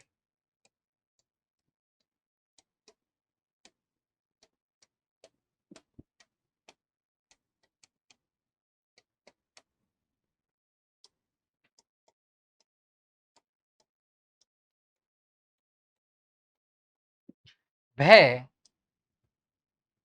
समाज में भय और परस्पर विमनस्य की स्थिति आ जाती है।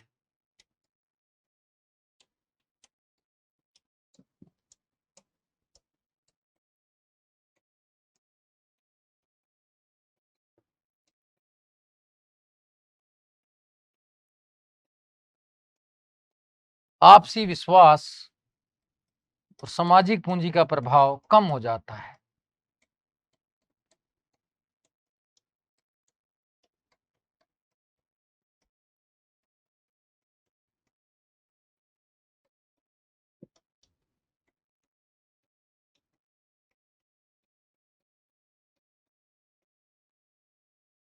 तीसरा नकारात्मक प्रभाव, आर्थिक गतिविधियां रुक जाती हैं।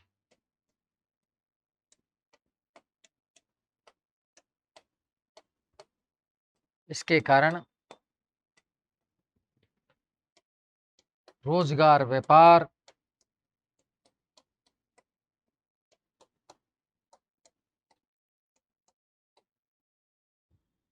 नष्ट हो जाते हैं, नष्ट होने लगते हैं। अब दंगे होंगे, दंगे के बाद एक दूसरे को नुकसान पहुंचाया जाएगा, जन धन की हानि अलग होगी, तो वास्तव में जन धन की हानि हो जाती है। जन और धन दोनों प्रकार की हानि होती है।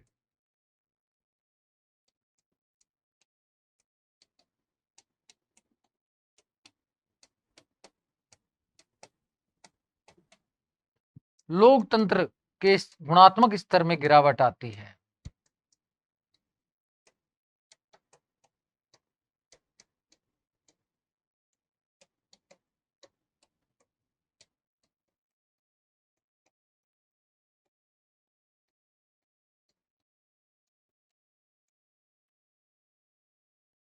गिरावट आती है।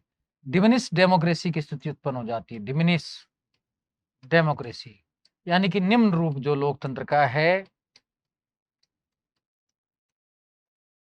निम्न लोकतंत्र।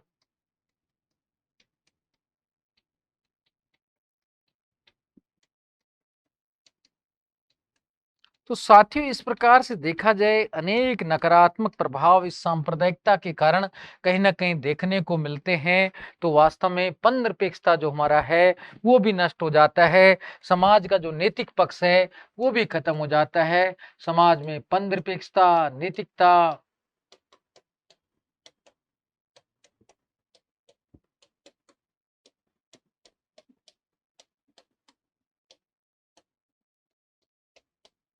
सद्गुण नष्ट होने लगते हैं।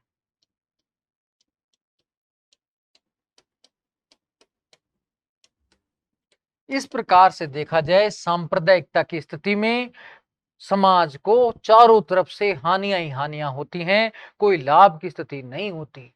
ये सांप्रदायिकता भारत के लिए अभिशाप है, एक राक्षस है, ऐसा नेहरू जी ने कहा भी था। तो नेहरू जी ने सांप्रदायिकता को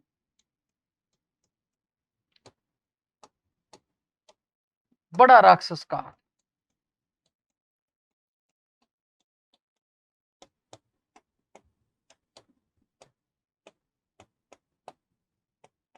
अगर बात करें राम मनोहर लोहिया जी की,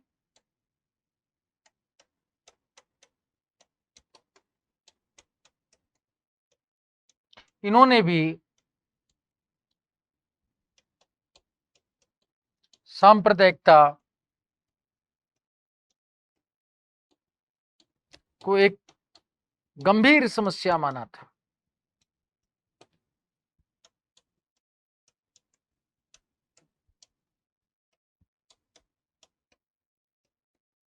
आज अनेक विद्वान इस सांप्रदायिकता की स्थिति पर विचार व्यक्त करते हैं। इस सांप्रदायिक दंगे जो भारत में हुए, इसको लेकर विभिन्न आयोग समितियां भी गठित हुई। मैं पहले उनकी चर्चा साथियों कर देता हूं, क्योंकि दंगों की संख्या बहुत अधिक है। सांप्रदायिक दंगों के कारण भारत वास्तव में जूझता जा रहा है, और ये दंगे जो सांप्रदायिक हो रहे हैं ये कहीं ना कहीं राजनीति से प्रेरित रहते हैं। इन आयोगों ने, समितियों ने भी कहा तुच्छ स्वार्थों के कारण होते हैं, क्योंकि भारतीय संस्कृति तो उदार है। हमारे यहाँ एक समन्वित संस्कृति रही है, हमारी मूल विशेषता कंपोजिट कल्चर रही है, लेकिन स्वार्थपरक राजनीति या स्वार्थपूर्ण जो व्यवहार के कारण आज व्यक्ति के कहीं ना कहीं सांप्रदायिकता को जन्म देते हैं। तो वास्तव में जो कहा जाता था हमारे यहाँ कि ईरान मिस्र सब मिट गए, जहां से क्या बात है कि हस्ती मिटती नहीं हमारी। तो हमारी हस्ती इसलिए नहीं मिटती है साथियों, क्योंकि हमारा मूल है कंपोजिट कल्चर, उदार संस्कृति। लेकिन आज उदारता का पतन हो रहा है इस सांप्रदायिकता के कारण। आज व्यक्ति को स्वार्थ का भाव और जो भौतिक धर्म का पक्ष है वो पढ़ाया जा रहा है, ना कि नैतिक पक्ष बताया जा रहा है। अगर ये नैतिक पक्ष का पतन हो गया, केवल भौतिक पक्ष हम पर हावी हो गया, तो निकट भविष्य में हमारी राष्ट्र निर्माण, राज्य निर्माण की समस्या और विकट हो जाएगी। हमें चारों तरफ से कहीं ना कहीं समस्याओं से घिर जाएंगे, और हमारा पतन भी कहीं धीरे धीरे सुनिश्चित सा हो जाएगा। तो साथियों, सांप्रदायिकता क्या है, कितनी घातक है, इन आयोगों ने स्पष्ट किया। कुछ सांप्रदायिक दंगों पर जो आयोग बने, इन समस्याओं पर, तो मैं उनकी चर्चा अब करने जा रहा हूं कि सांप्रदायिक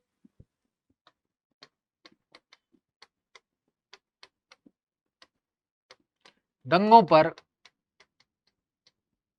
विभिन्न आयोग व समितियां।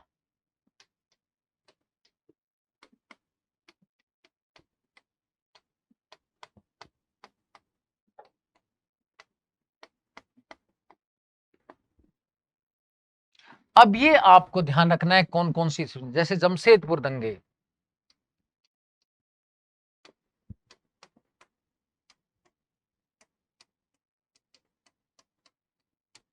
ये गोयल आयोग बना था। जमशेदपुर दंगे के बाद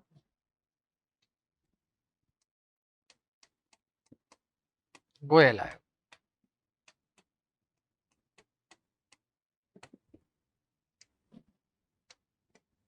जमशेदपुर दंगे के बाद बना भागलपुर दंगे,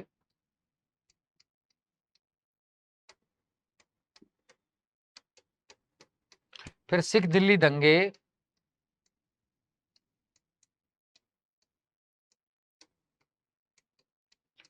फिर राम मंदिर को लेकर जो विवाद हुआ वो भी हमारे सामने है, राम मंदिर विवाद।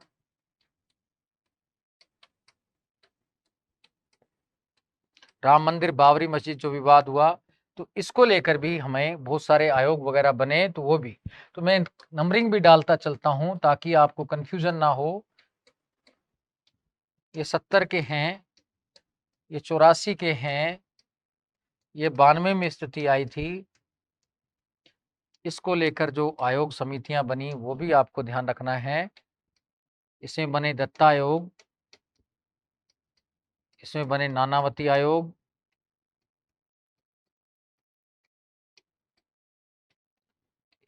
राम मंदिर बाबरी मस्जिद को लेकर समस्या को लेकर बना था लिब्राहन आयोग। ये आपको ध्यान रखना चाहिए साथियों। उसके बाद जो है बंबई दंगे हुए, तो वो देखते हैं अगले पेज पर। बंबई दंगे,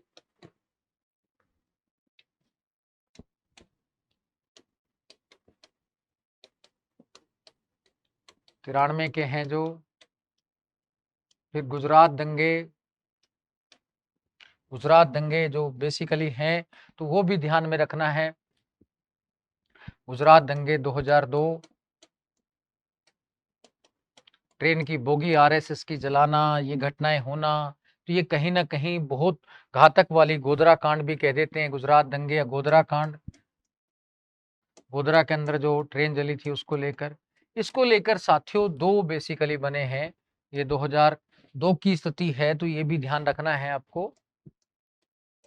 इस पर मैं आयोग बताऊंगा आपको।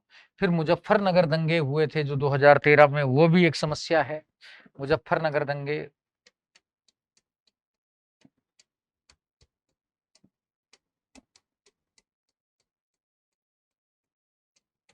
अब बंबई दंगे की जांच के लिए बने थे कृष्णा आयोग। कौन से आयोग बने थे? कृष्णा आयोग बना था। गुजरात दंगों के लिए बेसिकली गुजरात सरकार ने तो नानावती आयोग बनाया था। मोदी जी थे उस समय मुख्यमंत्री गुजरात के, ये तो गुजरात सरकार ने बनाया। और केंद्र सरकार ने बनाया था बनर्जी समिति, यूजी बनर्जी समिति, बनर्जी समिति ये लालू जी ने गठित की थी 2004 में, केंद्र सरकार। लालू जी रेल मंत्री थे, तो उनके नेतृत्व में कहीं ना कहीं मुजफ्फरनगर दंगे के लिए बनी थी विष्णु सहाय समिति।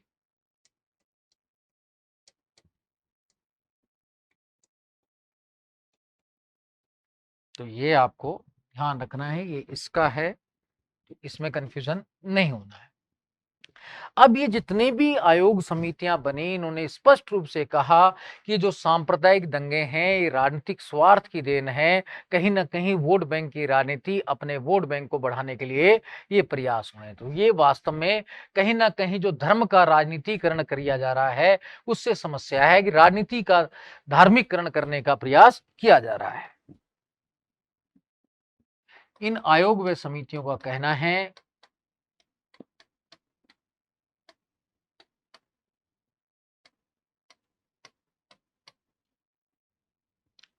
आयोगों का कहना है भारत में सांप्रदायिक दंगे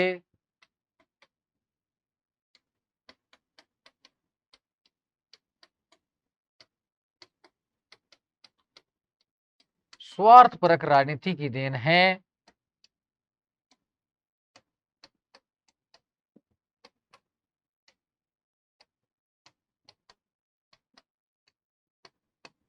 इसके कारण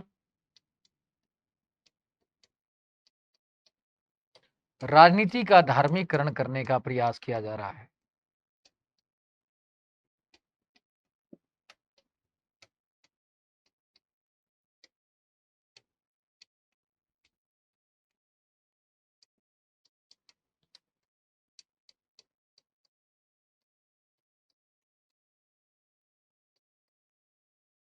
यह भारतीय संस्कृति और पंथनिरपेक्षता के विपरीत है।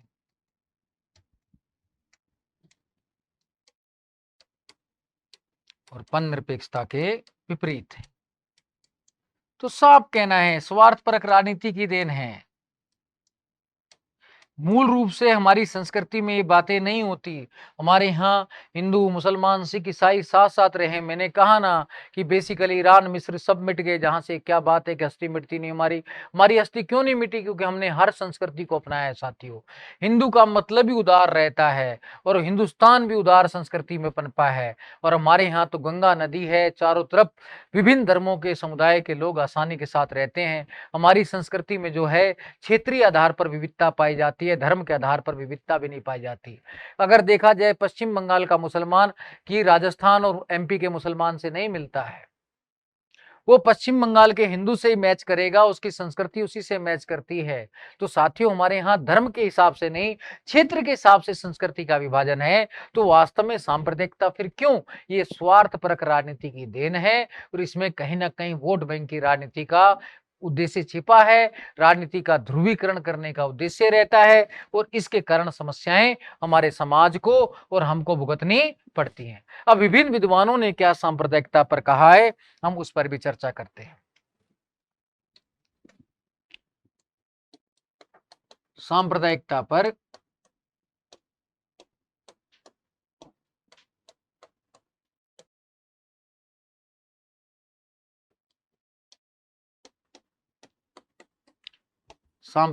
पर विभिन्न विद्वानों के विचार।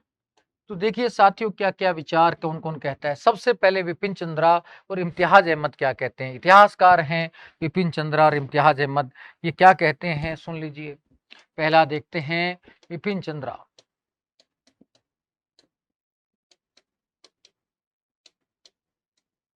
व इम्तियाज अहमद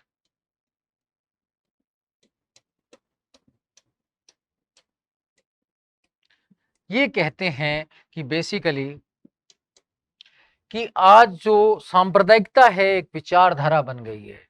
कि सांप्रदायिकता एक विचारधारा बन गई है क्योंकि सांप्रदायिकता को दलों ने अपना लिया है और वो कहीं ना कहीं इसको बढ़ावा देते हैं।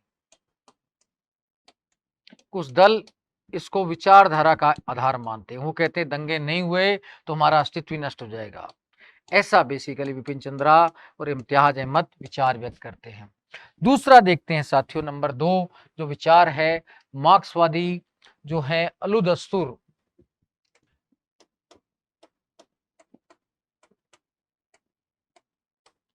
ये कह ले अलू दस्तूर कहते हैं कहीं ना कहीं जो सांप्रदायिकता है वो लोकतंत्र की देन है, संसदीय लोकतंत्र की देन है।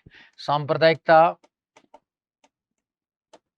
क्योंकि लोकतंत्र में सीटें पाने के लिए लोग सांप्रदायिकता का सहारा लेते हैं चुनाव जीतने के लिए।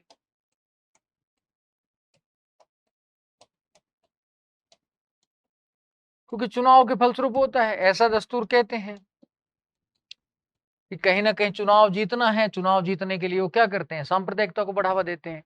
तो ऐसा मार्क्सवादी दस्तूर कहते हैं। इसके बाद साथियों अन्य विद्वान भी हैं कि जैसे समून लोखंडे वाला जो है वो क्या कहते हैं।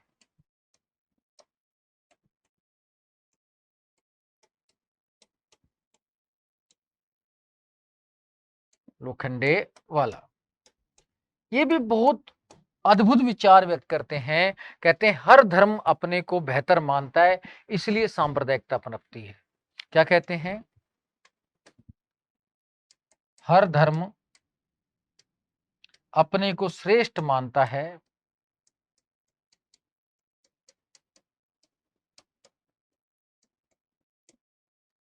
इसलिए समस्याएं सांप्रदायिकता आती है। क्योंकि जब वो श्रेष्ठ मानेगा दूसरे पर कहीं ना कहीं वर्चस्व करने की कोशिश करेगा तो वो समस्या तो आनी है।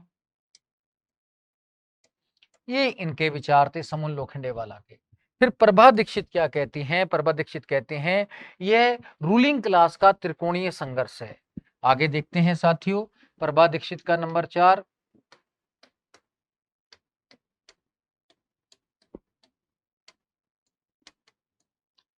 यह रूलिंग क्लास का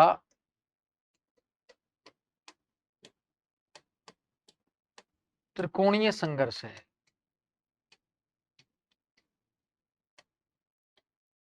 अब वो इस तरीके से लड़ते हैं, रूलिंग क्लास यानी कि उच्च वर्ग की देन हो गया, सत्ता क्लास जो सत्ता में बैठे लोग हैं वो इसको बढ़ावा देते हैं, इसके माध्यम से वो इसका सहारा लेते हैं। फिर डी स्मिथ क्या कहते हैं कि वास्तव में ये आध्यात्म नहीं है, सांप्रदायिकता स्वार्थ है। डी स्मिथ, अगला देखते हैं साथियों, डी स्मिथ क्या कहते हैं? डी ई स्मिथ सांप्रदायिकता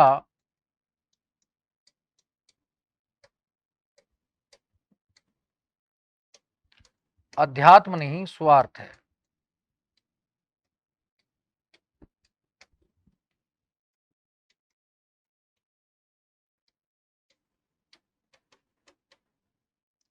अध्यात्म नहीं स्वार्थ है। अब आगे ध्यान रखना है, इसके बाद लियो स्ट्रास है, छठे नंबर पर लियो स्ट्रास एक नव परंपरावादी विद्वान थे जो व्यवहारवाद की आलोचना भी करते हैं। आप लोग जानते हैं ये नव परंपरावादी हैं, अमेरिकी नव परंपरावादी विचारक हैं, प्रत्यक्षवाद व्यवहारवाद की आलोचना भी करते हैं। इन्होंने कहा धर्म राजनीति एक समस्या है, इसे थियोलॉजी का पॉलिटिकल प्रॉब्लम कहते हैं। धर्म और राजनीति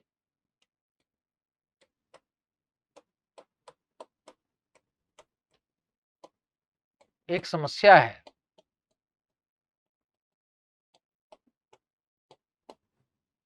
इसे लियो स्ट्रास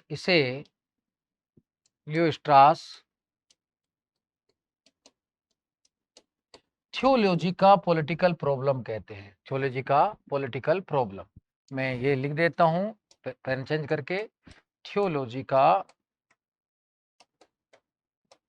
पॉलिटिकल प्रॉब्लम कहते हैं।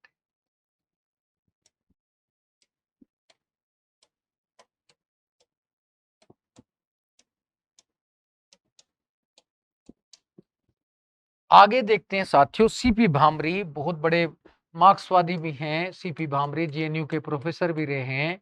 तो सीपी भामरी क्या कहते हैं वो भी ध्यान रखना। आशुतोष वार्ष्णेय इनके शिष्य रहे हैं और ये क्या कहते हैं ये भी ध्यान रखना है।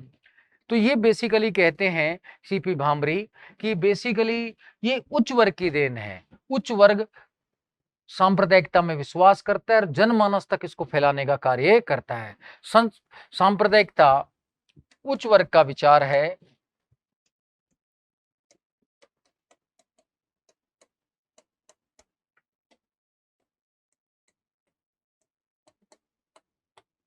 उच्च वर्ग का विचार है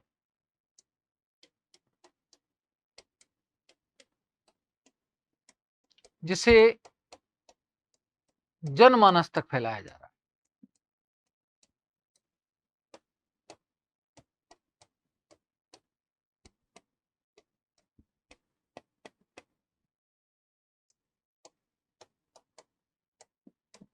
आशुतोष वार्ष्णेय क्या कहते हैं वो भी ध्यान रखना है। ये कहते हैं शहरों में सांप्रदायिकता अधिक हावी है,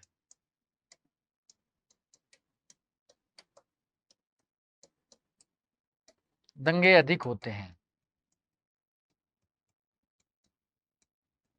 गांव में तो भाषा और जाति प्रभावी।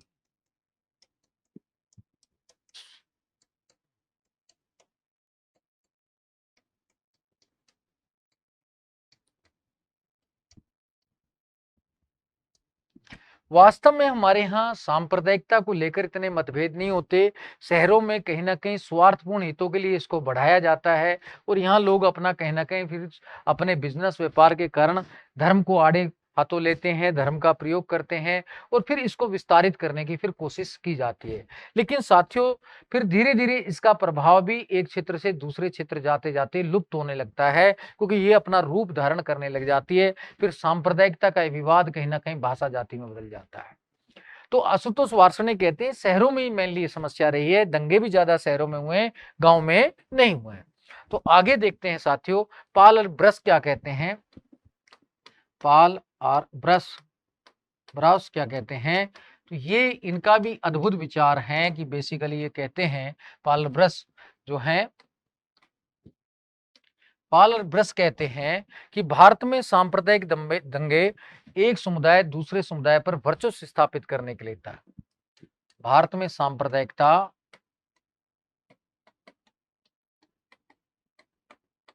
का मूल कारण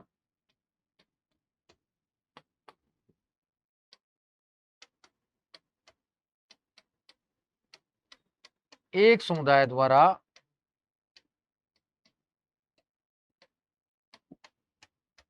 दूसरे समुदाय पर वर्चस्व स्थापित करना है।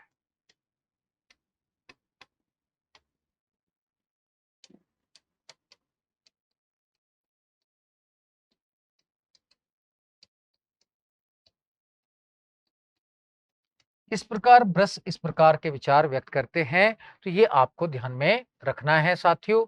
तो ये पूरी बातें आपको क्लियर भी हो जानी चाहिए। तो बेसिकली आपको सारी बातें क्लियर हैं। सीपी भामरी 8, ये आशुतोष वार्ष्णेय हमने छोड़ा था साथियों, ये ध्यान में रखना है, ये 9 ही आएगा, पाल ब्रश।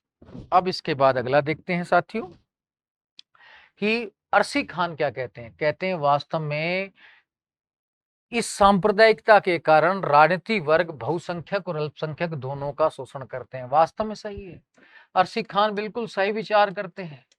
अरसी खान क्या कहते हैं, सांप्रदायिकता के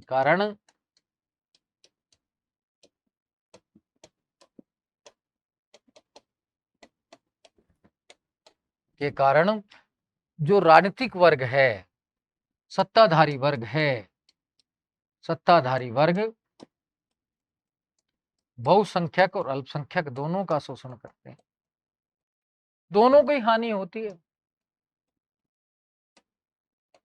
बस विकास करना नहीं, दंगे कराने हैं और बस चुनाव में वोट ले जाना है, जिससे दोनों को नुकसान होगा, दोनों का ही शोषण होगा लास्ट में।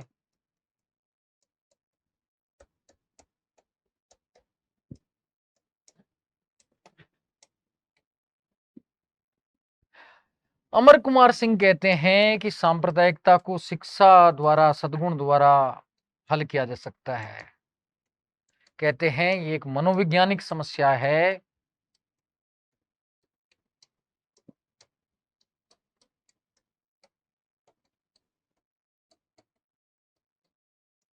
जिसे शिक्षा और सद्गुण द्वारा नियंत्रित किया जा सकता है।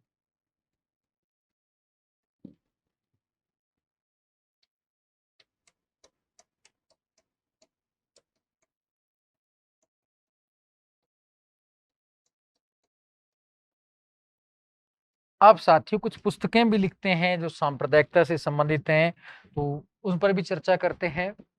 प्रमुख पुस्तकें जो हैं विद्वानों की सांप्रदायिकता से संबंधित, जिनमें विश्लेषण किया गया है, उन पर भी हम चर्चा कर लेते हैं साथियों। पहला है विपिन चंद्रा की पुस्तक है। विपिन चंद्रा बहुत बड़े इतिहास कर रहे हैं, तो मॉडर्न हिस्ट्री पर भी लिखा, बाकी किताबें भी लिखी इन्होंने बहुत सारी। तो कम्युनलिज्म ए प्राइमर ये किताब लिखते हैं 2008 में। कम्युनिज्म कम्युनलिज्म ये प्राइमर, ये 2008 में इन्होंने किताब लिखी थी, बहुत महत्वपूर्ण किताब है। इन्होंने सांप्रदायिकता को विचारधारा के रूप में बताया, तो ये भी आपको ध्यान रखना है। फिर प्रभा दीक्षित के बारे में मैंने बताया था कि ये जो रूलिंग क्लास का त्रिकोणीय संघर्ष कहती हैं, इन्होंने भी किताब लिखी थी प्रभा दीक्षित ने, तो इनकी किताब भी थोड़ा सा हमें स्मरण रहनी चाहिए साथियों। प्रभा दीक्षित, तो ये भी बहुत महत्वपूर्ण किताब है प्रभा दीक्षित की, communalism A struggle for political power. Communalism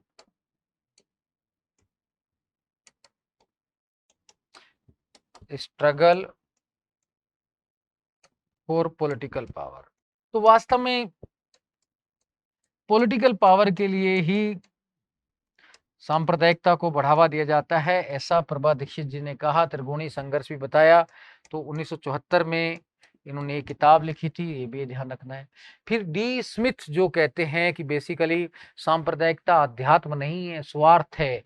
तो ये भी कहते हैं India as secular state. D Smith, इनकी बुक का नाम है India as a secular state.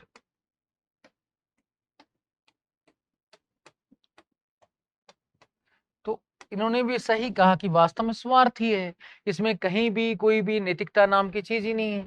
तो 1963 में इन्होंने किताब लिखी थी, सन ध्यान रहे तो बहुत अच्छी बात है। फिर लियो स्ट्रास जो नव परंपरावादी हैं, तो वो भी एक किताब लिखते हैं। लियो स्ट्रास नव परंपरावादी हैं, प्रत्यक्षवाद की आलोचना भी करते हैं। तो इन्होंने नेचुरल राइट एंड हिस्ट्री ये किताब लिखी थी, नेचुरल राइट्स एंड हिस्ट्री।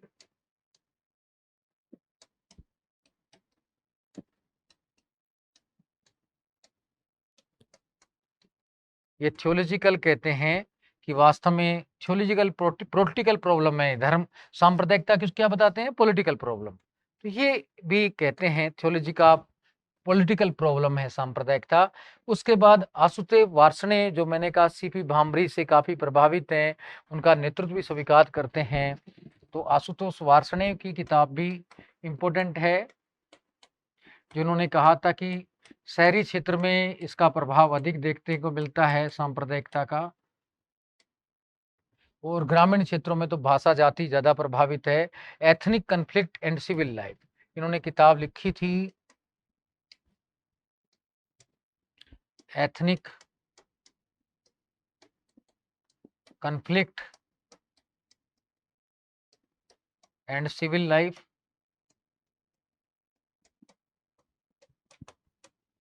तो ये किताब बहुत ही इम्पोर्टेंट किताब है, 2002 में आशुतोष वार्ष्णेय ने जो लिखी। तो सीपी भामरी से भी काफी हद तक अध्ययन करते हैं, इनके बारे में विश्लेषण करते हैं। तो ये भी ध्यान रखना है, तो ये आपको पूरा ध्यान रहना चाहिए।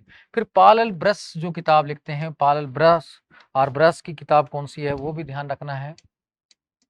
पॉल और ब्रस की किताब, इन्होंने भी एक अच्छी किताब लिखी, और इनका कहना भी था कि भारत में जो सांप्रदायिक दंगे हैं, जब कोई एक समुदाय दूसरे पर वर्चस्व करने की कोशिश करता है तो भी कहीं ना कहीं होता है। तो production of Hindu Muslim violence, इनकी बुक का नाम था प्रोडक्शन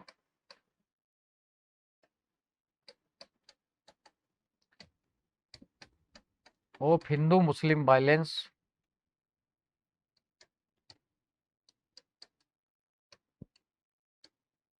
वायलेंस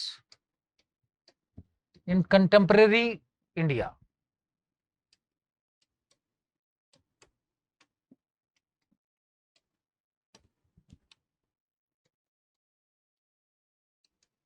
दो 2003 में इन्होंने कहा कि मेनली वर्चस्व की लड़ाई है ये।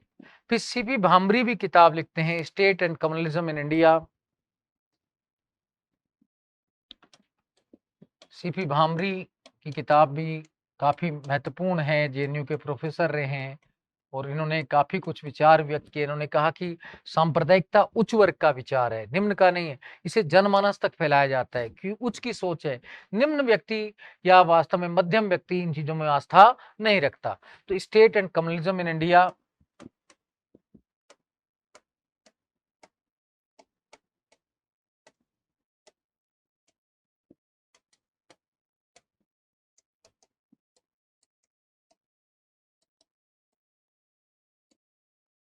ये भी एक महत्वपूर्ण पुस्तक कहीं ना कहीं आपको ध्यान रखना है। फिर सुजैन रुडोल्फ की भी एक किताब है, वो भी मैं बता देता हूँ। रुडोल्फ ये भी कहती हैं कि भारत की जो विचारधारा है, पंथनिरपेक्षता जो है, गांधीवाद के अनुकूल है, लेकिन धीरे धीरे इसका पतन जो हो रहा है, उसका बहुत बड़ा रीजन है कि आज भौतिकवाद कहीं ना कहीं बढ़ रहा है, कमांड पॉलिटिक्स भी बढ़ रही है। तो ये मेन रीजन है। तो सुजैन रुडोल्फ जो विचार व्यक्त करती हैं, तो वो भी आपको ध्यान रखना है। ये दोनों पति पत्नियों ने काफी हद तक भारत में लंबे समय तक अध्ययन भी किया। 50 वर्षों तक भारत का लगातार अध्ययन करने वाले विद्वान कहीं ना कहीं माने जाते हैं। The modernity of traditional political development in India.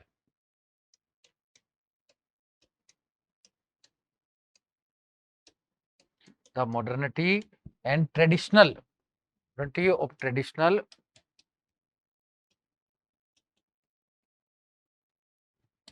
Political development in India.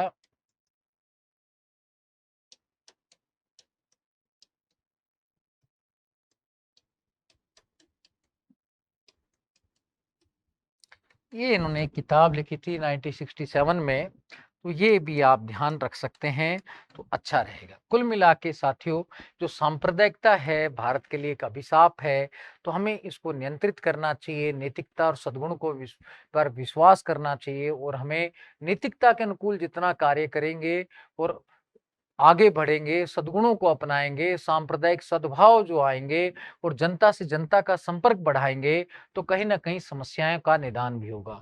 तो इसको हल कैसे करें? तो सांप्रदायिकता के हल के लिए क्या उपाय हैं?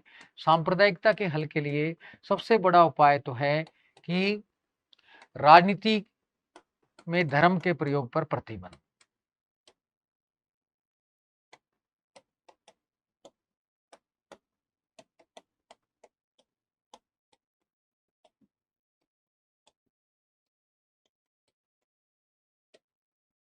धर्म का प्रयोग नहीं होना चाहिए राजनीति में, पहली चीज तो ये।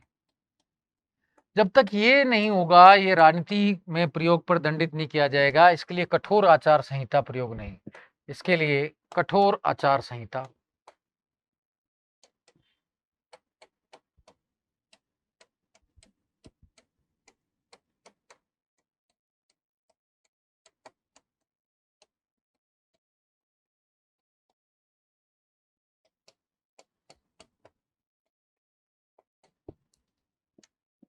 सांप्रदायिक सद्भाव के लिए संस्थाओं की स्थापना,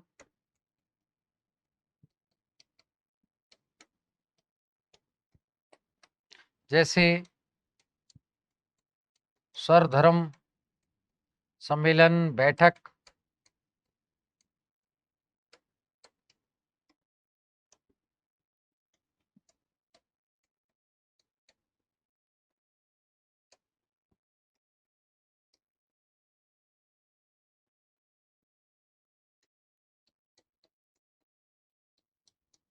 ऐसी योजनाएं बनाई जाएं ताकि कहीं ना कहीं इसका जो है सांप्रदायिकता को हल किया जा सके। तीसरा, शिक्षा व सद्गुण को बढ़ावा।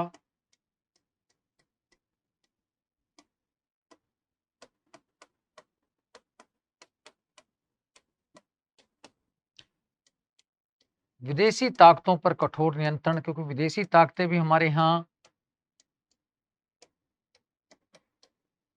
इस चीज को बढ़ावा देती हैं, तो उस पर भी कठोर नियंत्रण। कई बार वो भी कहीं ना कहीं हमें परेशान करती हैं। तो ये जब तक हम इस सांप्रदायिक समस्या का कठोर कार्रवाई नहीं करेंगे, इन समस्याओं का निदान नहीं करेंगे, तो भारत में राष्ट्र निर्माण, राज्य निर्माण की समस्या बनी रहेगी। हमारा विकास और हमारा जीवन कहीं ना कहीं प्रगति नहीं कर पाएगा और हमारे सामने बाधाएं आएंगी। इसलिए साथियों, हमें सांप्रदायिकता की जो समस्या है उसका निदान करने का हर संभव प्रयास करना चाहिए। इसमें खाली सरकार ही नहीं, प्रत्येक व्यक्ति, समूह, संस्था, सभी को इस दिशा में प्रयासरत रहना चाहिए। जब प्रत्येक व्यक्ति, संस्था, समूह जब इस दिशा में कार्य करेगा, तो निश्चित रूप से सांप्रदायिकता की समस्या का निदान भारत से हो जाएगा और भारत निरंतर प्रगति करेगा और निश्चित ही भारत निकट भविष्य में विश्व महाशक्ति बन जाएगा। लेकिन अगर ये समस्याएं हमारे सामने बनी रही, तो ये हमारे राष्ट्र की प्रगति में भी घातक है, अंतर्राष्ट्रीय राजनीति में भी हमें कहीं ना कहीं ये बाधक साबित होगी। तो इसका हमें सबको मिलजुल कर निदान करना है। इसी के साथ साथियों, मैं इस वीडियो से विदाई चाहूंगा। दोस्तों, जय हिंद, जय भारत।